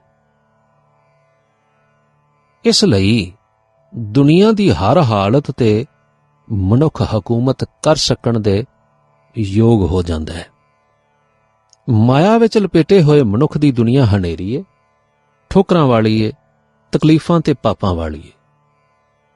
ਵਾਹਿਗੁਰੂ ਨੂੰ ਮਨ ਵਿੱਚ ਬਿਠਾ ਕੇ ਉਸ ਦੀ ਸ਼ਕਤੀ ਨੂੰ ਸਾਰੇ ਕੰਮ ਕਰਦੀ ਹੋਈ ਵੇਖਣ ਨਾਲ ਸੱਚਖੰਡ ਦਾ ਨਜ਼ਾਰਾ ਪੈਦਾ ਹੋ ਜਾਂਦਾ ਹੈ, ਜਿੱਥੇ ਮਹਾ ਆਨੰਦ ਹੈ। ਸਰੀਰਕ ਸਿਹਤ, ਹਰ ਜ਼ਰੂਰਤ ਦੀ ਚੀਜ਼ ਅਮਿਨਵੀਂ, ਖੁਸ਼ੀਆਂ ਤੇ ਚੜ੍ਹਦੀਆਂ ਕਲਾਂ ਹਰ ਵੇਲੇ ਮੌਜੂਦ ਰਹਿੰਦੀਆਂ ਨੇ। ਆਪਣੇ ਇਰਦ ਗਿਰਦ ਆਨੰਦ ਵਾਲੀ ਦੁਨੀਆ ਪੈਦਾ ਕਰਨ ਲਈ ਇਹ ਜ਼ਰੂਰੀ ਹੈ ਕਿ ਮਨ ਆਨੰਦ ਵਿੱਚ ਹੋਵੇ। ਦੁੱਖ ਤੇ ਭੁੱਖ ਸਤਾਉਂਦੇ ਨਾ ਹੋਣ। ਮਨ ਨੂੰ ਇਸ ਅਵਸਥਾ ਵਿੱਚ ਲਿਆਉਣ ਦਾ ਸਿਰਫ ਇੱਕੋ ਹੀ ਰਸਤਾ ਹੈ, ਤੇ ਉਹ ਇਹ ਹੈ ਕਿ ਮਨੁੱਖ ਵਾਹਿਗੁਰੂ ਨੂੰ ਆਪਣੇ ਅੰਦਰ ਵੇਖੇ, ਅੰਗ ਸੰਗ ਵੇਖੇ ਤੇ ਉਸੇ ਨੂੰ ਹੀ ਸਾਰੇ ਕੰਮ ਕਰਦਾ ਹੋਇਆ ਵੇਖੇ। ਉਸੇ ਦੀ ਅਕਲ, ਉਸੇ ਦੀ ਸ਼ਕਤੀ ਤੇ ਉਸੇ ਦੀ ਰਹਿਨੁਮਾਈ ਆਪਣੇ ਅੰਦਰ ਵੇਖੇ। ਵਾਹਿਗੁਰੂ ਵਿੱਚ ਗਲਤੀ ਹੈ ਨਹੀਂ, ਇਸ ਵਾਸਤੇ ਕੰਮ ਵਿੱਚ ਗਲਤੀ ਹੋ ਨਹੀਂ ਸਕਦੀ। ਨਾ ਕਾਮਯਾਬੀ ਹੈ ਨਹੀਂ, ਇਸ ਵਾਸਤੇ ਕੰਮ ਜ਼ਰੂਰ ਸੌਰੇਗਾ, ਘਾਟਾ ਨਹੀਂ ਹੋ ਸਕਦਾ। ਵਾਹਿਗੁਰੂ ਵਿੱਚ ਬਿਮਾਰੀ ਹੈ ਨਹੀਂ, ਇਸ ਵਾਸਤੇ ਬਿਮਾਰੀ ਆ ਨਹੀਂ ਸਕਦੀ।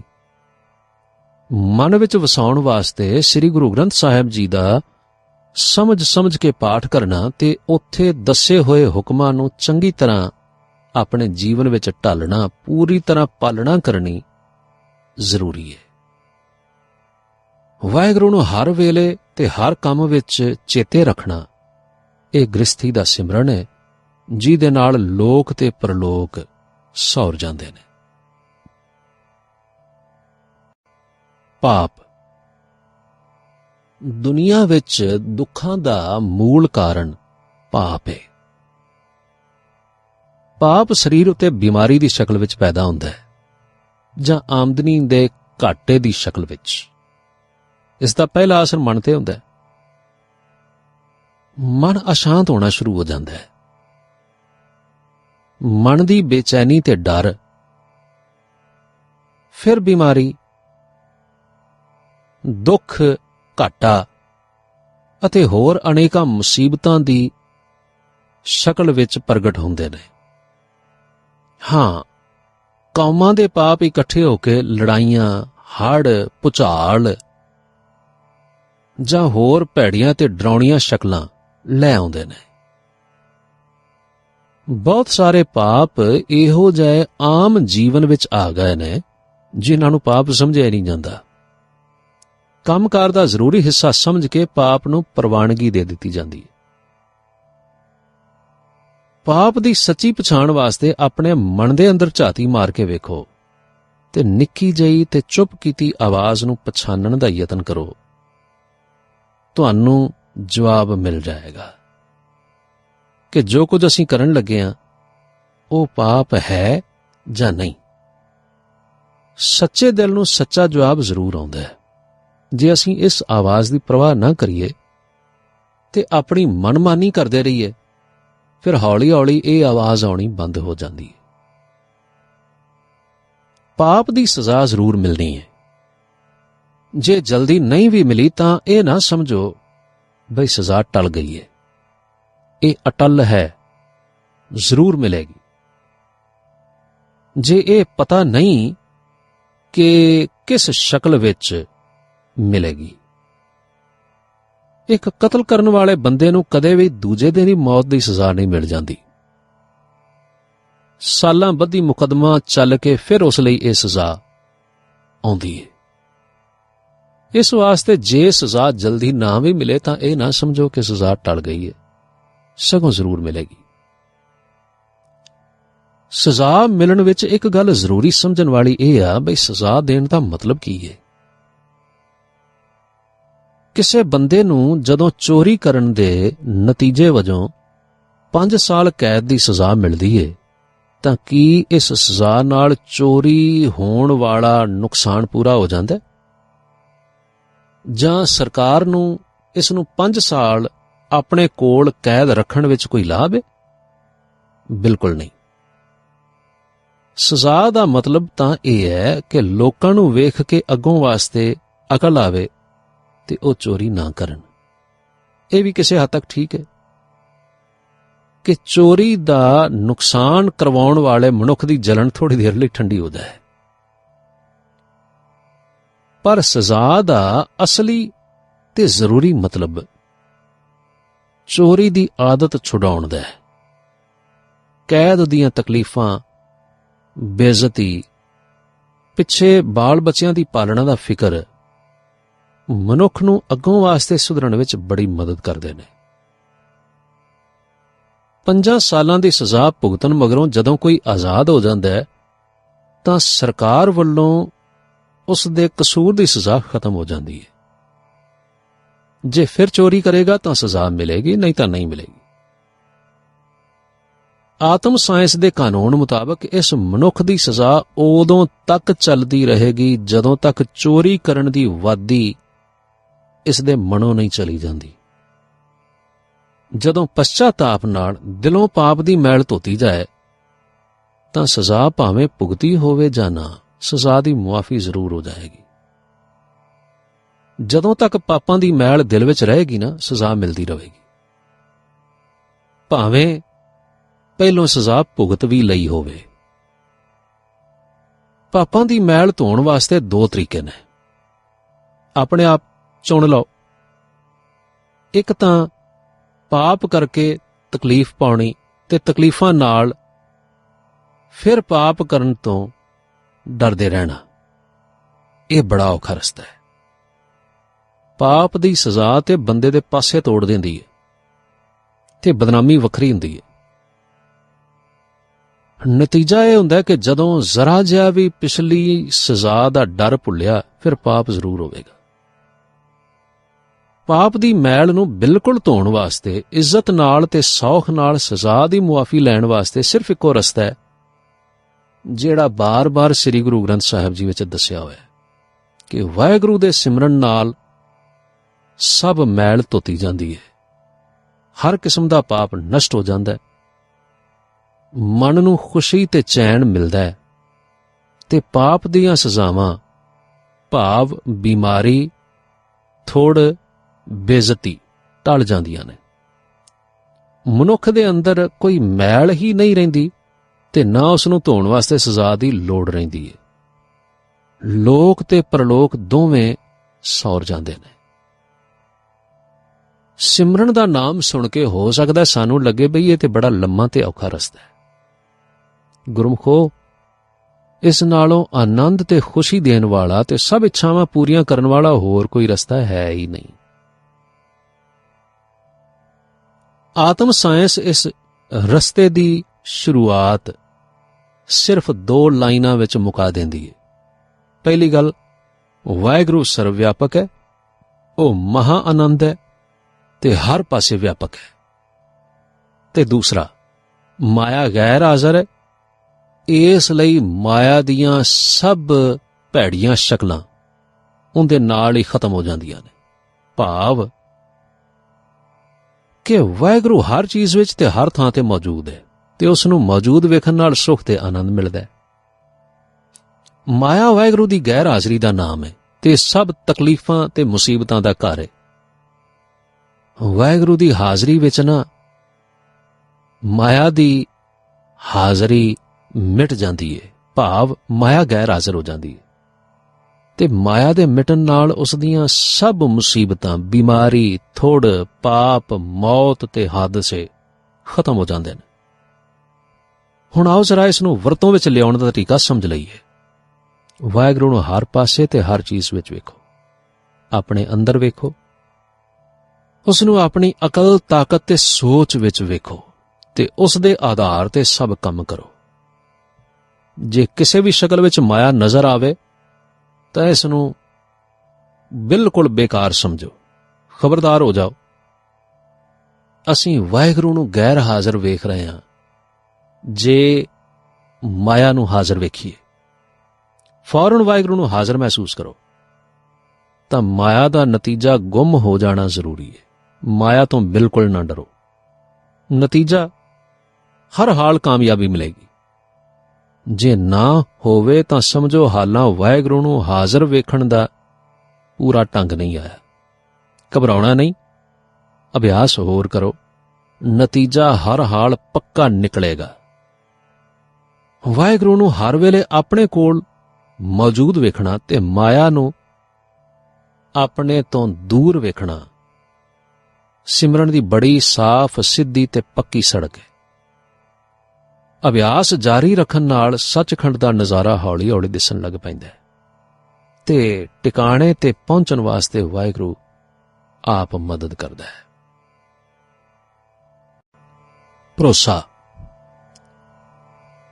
ਸ੍ਰੀ ਗੁਰੂ ਗ੍ਰੰਥ ਸਾਹਿਬ ਜੀ ਦਾ ਪਾਠ ਕਰਨ ਨਾਲ ਇਹ ਸਿੱਖਿਆ ਮਿਲਦੀ ਹੈ ਕਿ ਜੋ ਕੰਮ ਕਰਨਾ ਹੋਵੇ, ਵਾਹਿਗੁਰੂ ਤੇ ਭਰੋਸਾ ਰੱਖਣਾ ਕਾਮਯਾਬੀ ਦੀ ਸਭ ਤੋਂ ਉੱਤਮ ਸੋਚ ਹੈ। ਵਰਤੋਂ ਵੇਲੇ ਅਸੀਂ ਇਸ ਭਰੋਸੇ ਨੂੰ ਜਾਂ ਤਾਂ ਬਿਲਕੁਲ ਆਪਣੀ ਸੋਚ ਵਿੱਚੋਂ ਹਟਾ ਦਿੰਦੇ ਹਾਂ ਜਾਂ ਫਿਰ ਨਾ ਮਾਤਰ ਭਰੋਸਾ ਕਰਨੇ ਹਾਂ। ਕੰਮ ਦੀ ਕਾਮਯਾਬੀ ਵਾਸਤੇ ਇਨਸਾਨੀ ਕੋਸ਼ਿਸ਼ਾਂ, ਚਤੁਰਾਈਆਂ, ਚਾਲਾਂ, ਸਿਫਾਰਿਸ਼ਾਂ ਤੇ ਰਿਸ਼ਵਤਾਂ ਤੋਂ ਕੰਮ ਲਿਆ ਜਾਣਾ ਇੱਕ ਜ਼ਰੂਰੀ ਗੱਲ ਲੱਗਦੀ ਹੈ। ਜਦੋਂ ਇਹ ਦੁਨਿਆਵੀ ਹਥਿਆਰ ਵਰਤੇ ਜਾਣ ਤਾਂ ਭਰੋਸੇ ਦੀ ਕੋਈ ਥਾਂ ਬਾਕੀ ਨਹੀਂ ਰਹਿੰਦੀ। ਇਨਸਾਨੀ ਕੋਸ਼ਿਸ਼ਾਂ ਦਾ ਨਤੀਜਾ ਕਦੇ ਵੀ ਕਾਮਯਾਬੀ ਸਦੀਵੀ ਨਹੀਂ ਲਿਆ ਸਕਦਾ। ਭਾਵ ਕਦੇ ਕਾਮਯਾਬੀ ਹੋ ਜਾਏਗੀ ਤੇ ਬਹੁਤ ਵਾਰ ਨਾਕਾਮਯਾਬੀ ਹੋਵੇਗੀ। ਵਾਹਿਗੁਰੂ ਤੇ ਭਰੋਸਾ ਕਰਨ ਵਾਲੇ ਦੀ ਜਿੱਤ ਹੋਣੀ ਜ਼ਰੂਰੀ ਹੈ, ਪਰ ਜਿੱਤ ਪੂਰੀ ਹੋਣ ਵਾਸਤੇ ਭਰੋਸਾ ਪੂਰਾ ਹੋਣਾ ਵੀ ਜ਼ਰੂਰੀ ਹੈ। ਨਹੀਂ ਤਾਂ ਜਿਸ ਦਰਜੇ ਦਾ ਭਰੋਸਾ ਹੋਵੇਗਾ ਉਸੇ ਦਰਜੇ ਦਾ ਨਤੀਜਾ ਨਿਕਲੇਗਾ। ਜੇ ਬਿਲਕੁਲ ਇਨਸਾਨੀ ਅਕਲ ਉੱਤੇ ਸਾਰੇ ਕੰਮ ਦੀ ਬੁਨਿਆਦ ਰੱਖੀ ਜਾਵੇਗੀ ਤਾਂ ਚਾਲਬਾਜ਼ੀਆਂ ਦੀ ਕੋਸ਼ਿਸ਼ ਕੁਝ ਕਾਮਯਾਬੀ ਵਿਖਾ ਕੇ ਆਪਣੀ ਪੋਲ ਤੇ ਕਮਜ਼ੋਰੀ ਨਾਲ ਆਪੇ ਡਿੱਗ ਪੈਂਦੀ ਹੈ।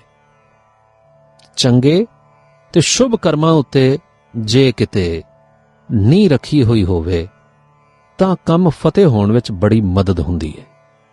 ਪਰ ਇਹਨਾਂ ਸਭ ਗੱਲਾਂ ਤੋਂ ਵੱਧ ਕੇ ਯਕੀਨੀ ਨਤੀਜੇ ਵਾਲਾ ਪਾਸਾ ਸਿਰਫ ਤੇ ਸਿਰਫ ਵਾਹਿਗੁਰੂ ਦਾ ਭਰੋਸਾ ਹੈ।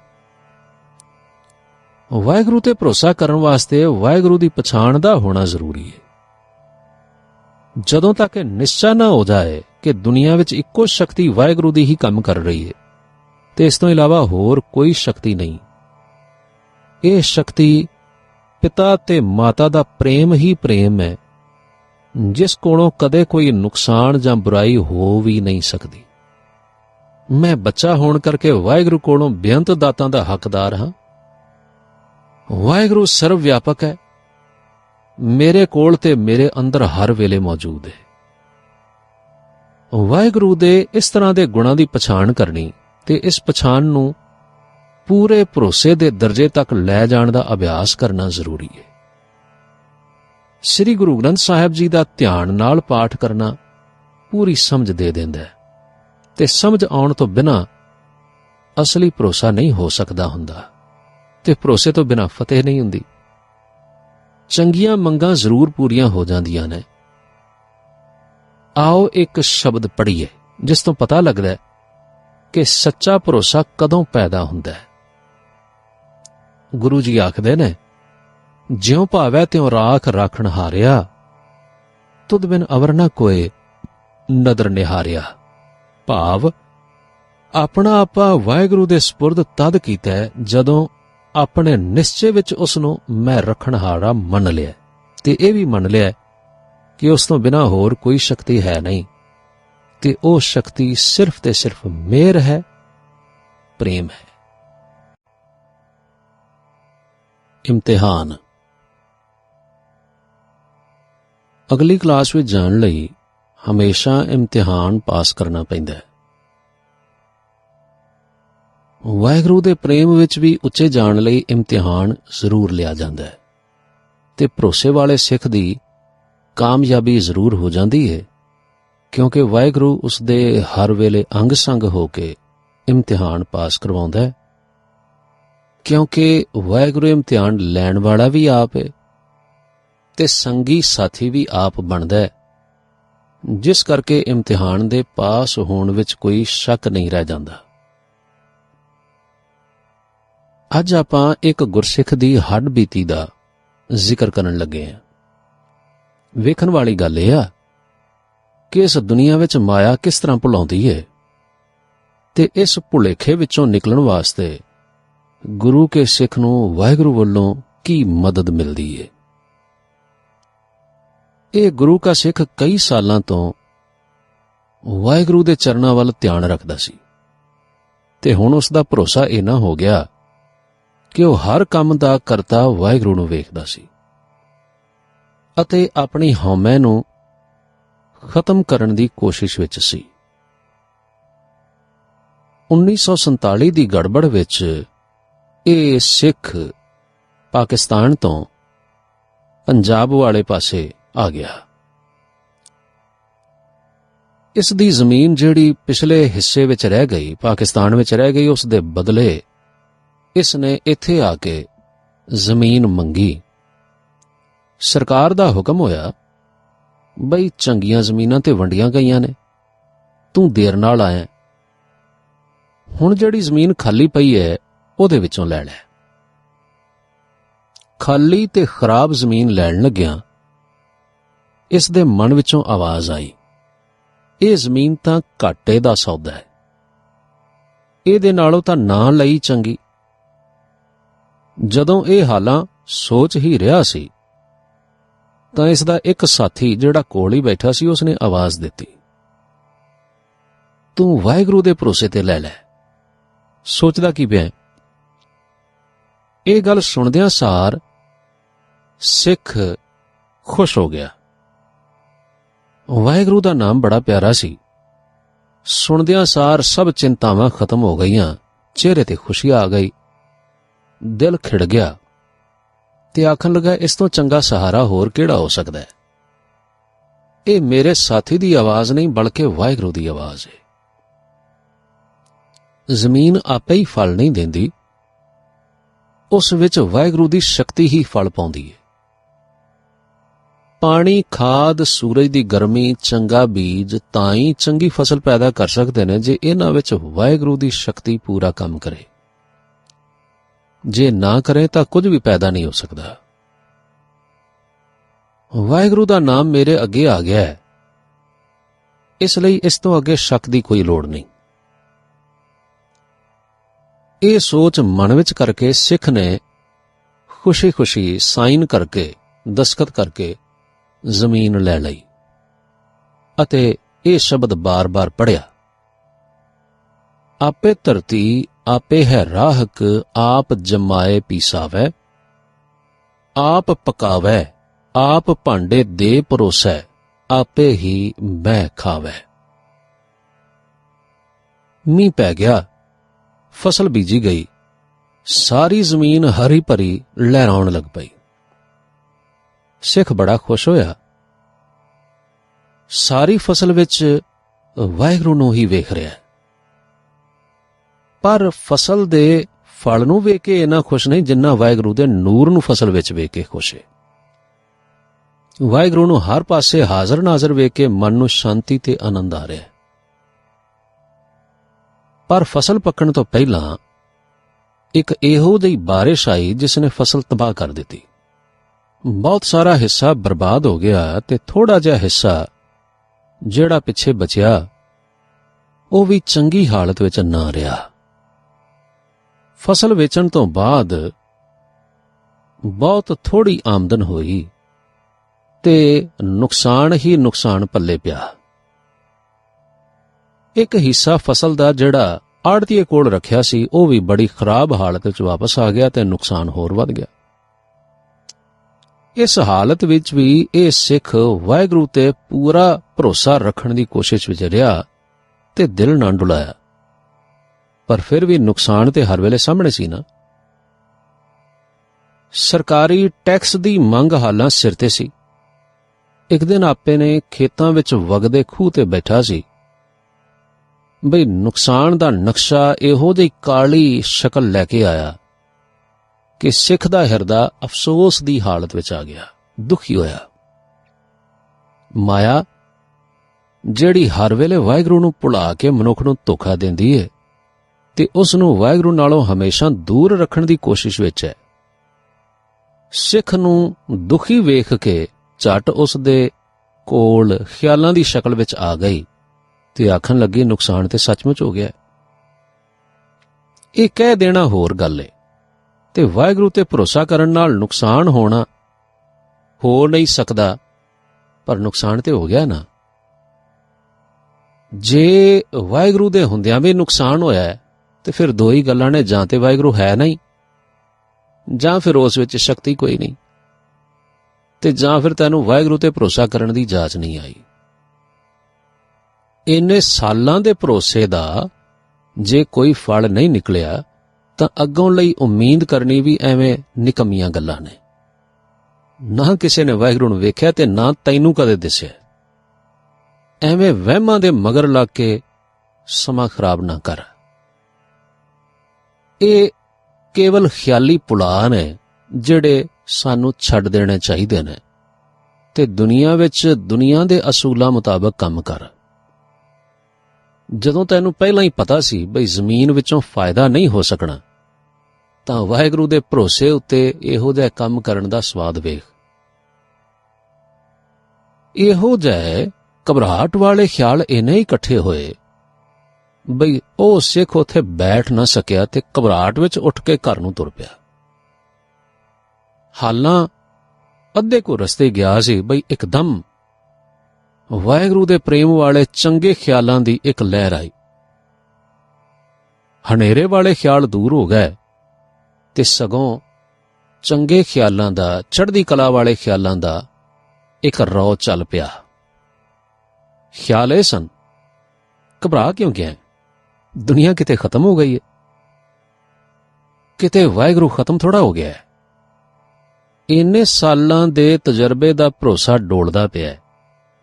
ਵਾਹਿਗੁਰੂ ਤੇ ਕਦੇ ਨਾ ਬਦਲਣ ਵਾਲੀ ਸ਼ਕਤੀ ਹੈ, ਜਿਸ ਦੇ ਕਾਨੂੰਨ ਕਦੇ ਵੀ ਨਹੀਂ ਬਦਲ ਸਕਦੇ। ਜੇ ਤੂੰ ਵਾਹਿਗੁਰੂ ਦੇ ਹੁਕਮ ਨੂੰ ਪੂਰੀ ਤਰ੍ਹਾਂ ਸਮਝ ਨਹੀਂ ਸਕਿਆ ਤਾਂ ਹੋਰ ਅਰਦਾਸ ਕਰ ਤੇ ਜ਼ਿਆਦਾ ਸਿਮਰਨ ਕਰ।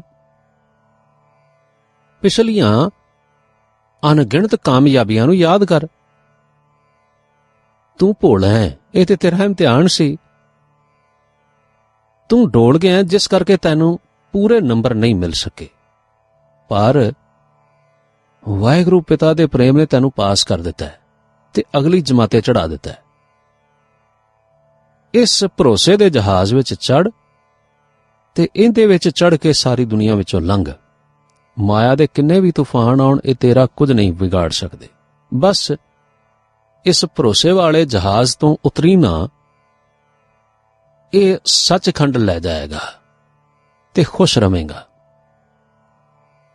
ਉਸ ਗੁਰਮੁਖ ਪਿਆਰੇ ਸਿੱਖ ਦੀ ਖੁਸ਼ੀ ਦੀ ਕੋਈ ਹੱਦ ਨਾ ਰਹੀ। ਘਰ ਨੂੰ ਜਾਣ ਵਾਲੀ ਬਾਕੀ ਵਾਟ, ਬਾਕੀ ਰਸਤਾ ਉਸਨੇ ਖੁਸ਼ੀ-ਖੁਸ਼ੀ ਮੁਕਾਇਆ ਤੇ ਘਰ ਪਹੁੰਚ ਗਿਆ। ਕਿੰਨੇ ਮਹੀਨੇ ਗੁਜ਼ਰ ਗਏ, ਮਨ ਦੀ ਸ਼ਾਂਤੀ ਕਾਇਮ ਰਹੀ, ਭਰੋਸਾ ਤੇ ਖੁਸ਼ੀ ਵੀ ਕਾਇਮ ਰਿਹਾ। ਪਰ ਨੁਕਸਾਨ ਜ਼ਰੂਰ ਆਪਣੀ ਭਿਆਨਕ ਸ਼ਕਲ ਕਦੇ ਨਾ ਕਦੇ ਵਿਖਾ ਜਾਂਦਾ ਸੀ ਤੇ ਇੱਕ ਹੌਲੀ ਜਿਹਾ ਸੁਨੇਹਾ ਦੇ ਜਾਂਦਾ ਸੀ ਕਿ ਭਾਵੇਂ ਤੈਨੂੰ ਭਰੋਸਾ ਤੇ ਸ਼ਾਂਤੀ ਹੈ, ਪਰ ਵੇਖ ਮੈਨੂੰ ਭਾਵ ਨੁਕਸਾਨ ਨੂੰ ਤੇ ਕੋਈ ਨਹੀਂ ਨਾ ਮਿਟਾ ਸਕਿਆ। ਥੋੜੇ ਸਮੇਂ ਮਗਰੋਂ ਹਾਲਾਤ ਬਦਲੇ। ਸਿੱਖ ਨੇ ਪਹਿਲੀ ਨੁਕਸਾਨ ਵਾਲੀ ਜ਼ਮੀਨ ਛੱਡ ਦਿੱਤੀ ਹੋਈ ਸੀ, ਇਸ ਲਈ ਹੋਰ ਜ਼ਮੀਨ ਵਾਸਤੇ ਅਰਜ਼ੀ ਦਿੱਤੀ। ਉਮੀਦ ਸਾਰੇ ਪਾਸਿਓਂ ਚੰਗੀ ਸੀ, ਪਰ ਦੇਰ ਹੋ ਰਹੀ ਸੀ। ਇਸ ਲੰਬੀ ਦੇਰ ਨੇ ਸਿੱਖ ਨੂੰ ਹੈਰਾਨ ਕਰ ਦਿੱਤਾ। ਮਨ ਵਿੱਚ ਕਹਿਣ ਲੱਗਾ, ਬਈ ਵਾਹਿਗੁਰੂ ਦੇ ਕੰਮਾਂ ਵਿੱਚ ਤੇ ਕਦੇ ਢਿੱਲ ਨਹੀਂ ਹੁੰਦੀ, ਇੱਥੇ ਢਿੱਲ ਕਿਉਂ ਪੈ ਰਹੀ ਹੈ? ਇਸ ਸੋਚ ਵਿੱਚ ਰਹਿਣ ਲੱਗਾ ਤੇ ਵਾਹਿਗੁਰੂ ਵੱਲੋਂ ਜਵਾਬ ਉਡੀਕਣ ਲੱਗ ਪਿਆ। ਇੱਕ ਦਿਨ ਬੜਾ ਸਾਫ਼ ਨਕਸ਼ਾ ਉਸ ਦੇ ਸਾਹਮਣੇ ਆ ਗਿਆ ਤੇ ਖਿਆਲਾਂ ਦੀ ਲੜੀ ਆਖਣ ਲੱਗੀ, ਤੈਨੂੰ ਯਾਦ ਹੈ ਤੂੰ ਅਗਲੀ ਜਮਾਤੇ ਤੇ ਚੜ੍ਹ ਗਿਆ ਸੈਂ, ਪਰ ਨੰਬਰ ਪੂਰੇ ਨਹੀਂ ਸੀ ਨਾ ਲੈ ਸਕਿਆ। ਅਜੇ ਤੇਰੇ ਸਿਮਰਨ ਅਰਦਾਸ ਦੇ ਭਰੋਸੇ ਵਿੱਚ ਕਸਰ ਹੈ, ਜਿਹੜੀ ਪੂਰੀ ਕਰ। ਜਿਸ ਜਹਾਜ਼ ਵਿੱਚ ਤੈਨੂੰ ਚੜਾਇਆ ਸੀ, ਤੂੰ ਉੱਥੇ ਹੀ ਹੈ ਕਿ ਨੀਵਾਂ ਉਤਰ ਕੇ ਮਾਇਆ ਦੇ ਤੂਫਾਨਾਂ ਵਿੱਚ ਗੋਤੇ ਖਾ ਰਿਹਾ? ਹਰ ਵੇਲੇ ਜਹਾਜ਼ ਵਿੱਚ ਰਹਿ ਕੇ, ਸੱਚਖੰਡ ਵਿੱਚ ਬਹਿ ਕੇ ਉਸੇ ਸੁਰਤ ਨਾਲ ਕੰਮ ਕਰ। ਬਸ ਇਹ ਸੁਨੇਹਾ ਆਉਣ ਦੀ ਦੇਰ ਸੀ, ਸਿੱਖ ਨੂੰ ਹੋਸ਼ ਆ ਗਈ। ਜਿਸ ਢਿੱਲ ਤੋਂ ਅੱਕਿਆ ਹੋਇਆ ਸੀ, ਉਸੇ ਨੂੰ ਵੇਖ ਕੇ ਖੁਸ਼ ਹੋਣ ਲੱਗ ਪਿਆ ਤੇ ਆਖਣ ਲੱਗਾ, ਐ ਦੇਰੀ ਹੈ ਤੇ ਤੂੰ ਮਾਇਆ ਦਾ ਰੰਗ, ਪਰ ਤੈਥੋਂ ਕੁਰਬਾਨ ਜਾਂਦਾ ਹਾਂ, ਕਿਉਂਕਿ ਤੂੰ ਹੈ ਤਾਂ ਹੀ ਤੇ ਮੈਂ ਸਿਮਰਨ ਦੀ ਕਮੀ ਪੂਰੀ ਕਰ ਰਿਹਾ। ਚੰਗੀ ਗੱਲ ਏ, ਸਗੋਂ ਮੈਂ ਹੁਣ ਸਿਮਰਨ ਦੇ ਰਾਹੀਂ ਆਪਣੀਆਂ ਅੱਖਾਂ ਦੇ ਸਾਹਮਣੇ ਤੇਰੇ ਰੰਗ ਨੂੰ ਫਿੱਕਾ ਪੈਂਦਿਆਂ ਵੇਖਾਂਗਾ, ਇੱਥੋਂ ਤੱਕ ਕਿ ਤੂੰ ਬਿਲਕੁਲ ਨਾਸ ਹੋ ਜਾਏਂਗੀ ਤੇ ਤੂੰ ਹੀ ਮੈਨੂੰ ਭੁੱਲ ਦੇ ਰਸਤੇ ਵਿੱਚ ਪਾਇਆ ਸੀ। ਹਿਰਦੇ ਵਿੱਚ ਖੁਸ਼ੀ ਆ ਗਈ। ਹਾਲਾਂ 2-4 ਦਿਨ ਹੀ ਲੰਘੇ ਸਨ ਕਿ ਹਾਲਾਤ ਬਦਲ ਗਏ। ਉਸ ਸਿੱਖ ਨੂੰ ਉਚੇਚਾ ਬੁਲਾ ਕੇ ਇੱਕ ਦਿਨ ਸਭ ਤੋਂ ਚੰਗੀ ਜ਼ਮੀਨ ਦਿੱਤੀ ਗਈ ਤੇ ਜ਼ਮੀਨ ਦਾ ਹੁਕਮ ਹੁੰਦਿਆਂ ਸਾਰੀ ਗਾਹਕਾਂ ਵੱਲੋਂ ਬਹੁਤ ਸਾਰਾ ਪੈਸਾ ਆ ਗਿਆ ਤੇ ਪਿਛਲਾ ਨੁਕਸਾਨ ਪੂਰਾ ਹੋ ਕੇ ਇੰਨਾ ਪੈਸਾ ਬਚਿਆ ਜਿਹੜਾ ਉਮੀਦ ਨਾਲੋਂ ਵੀ ਬਹੁਤ ਜ਼ਿਆਦਾ ਸੀ। ਸਿੱਖ ਦੀ ਖੁਸ਼ੀ ਹੁਣ ਅਰਦਾਸ ਤੇ ਸ਼ੁਕਰ ਵੱਲ ਬਦਲ ਗਈ ਤੇ ਉਸ ਦਾ ਖਿਆਲ ਇਸ ਦਾਤ ਵੱਲੋਂ ਹਟ ਕੇ ਦਾਤੇ ਵੱਲ ਹੋ ਗਿਆ। ਦਾਤ ਭਾਵ ਵਸਤੂਆਂ ਤੇ ਇੱਕ ਨਿਸ਼ਾਨੀ ਹੈ ਵਾਹਿਗੁਰੂ ਦੀ ਮਿਹਰ ਦੀ। ਜਦੋਂ ਵਾਹਿਗੁਰੂ ਮਿਹਰ ਕਰੇਗਾ ਤਾਂ ਨਿਸ਼ਾਨੀ ਜ਼ਰੂਰ ਪੈਦਾ ਹੋਵੇਗੀ।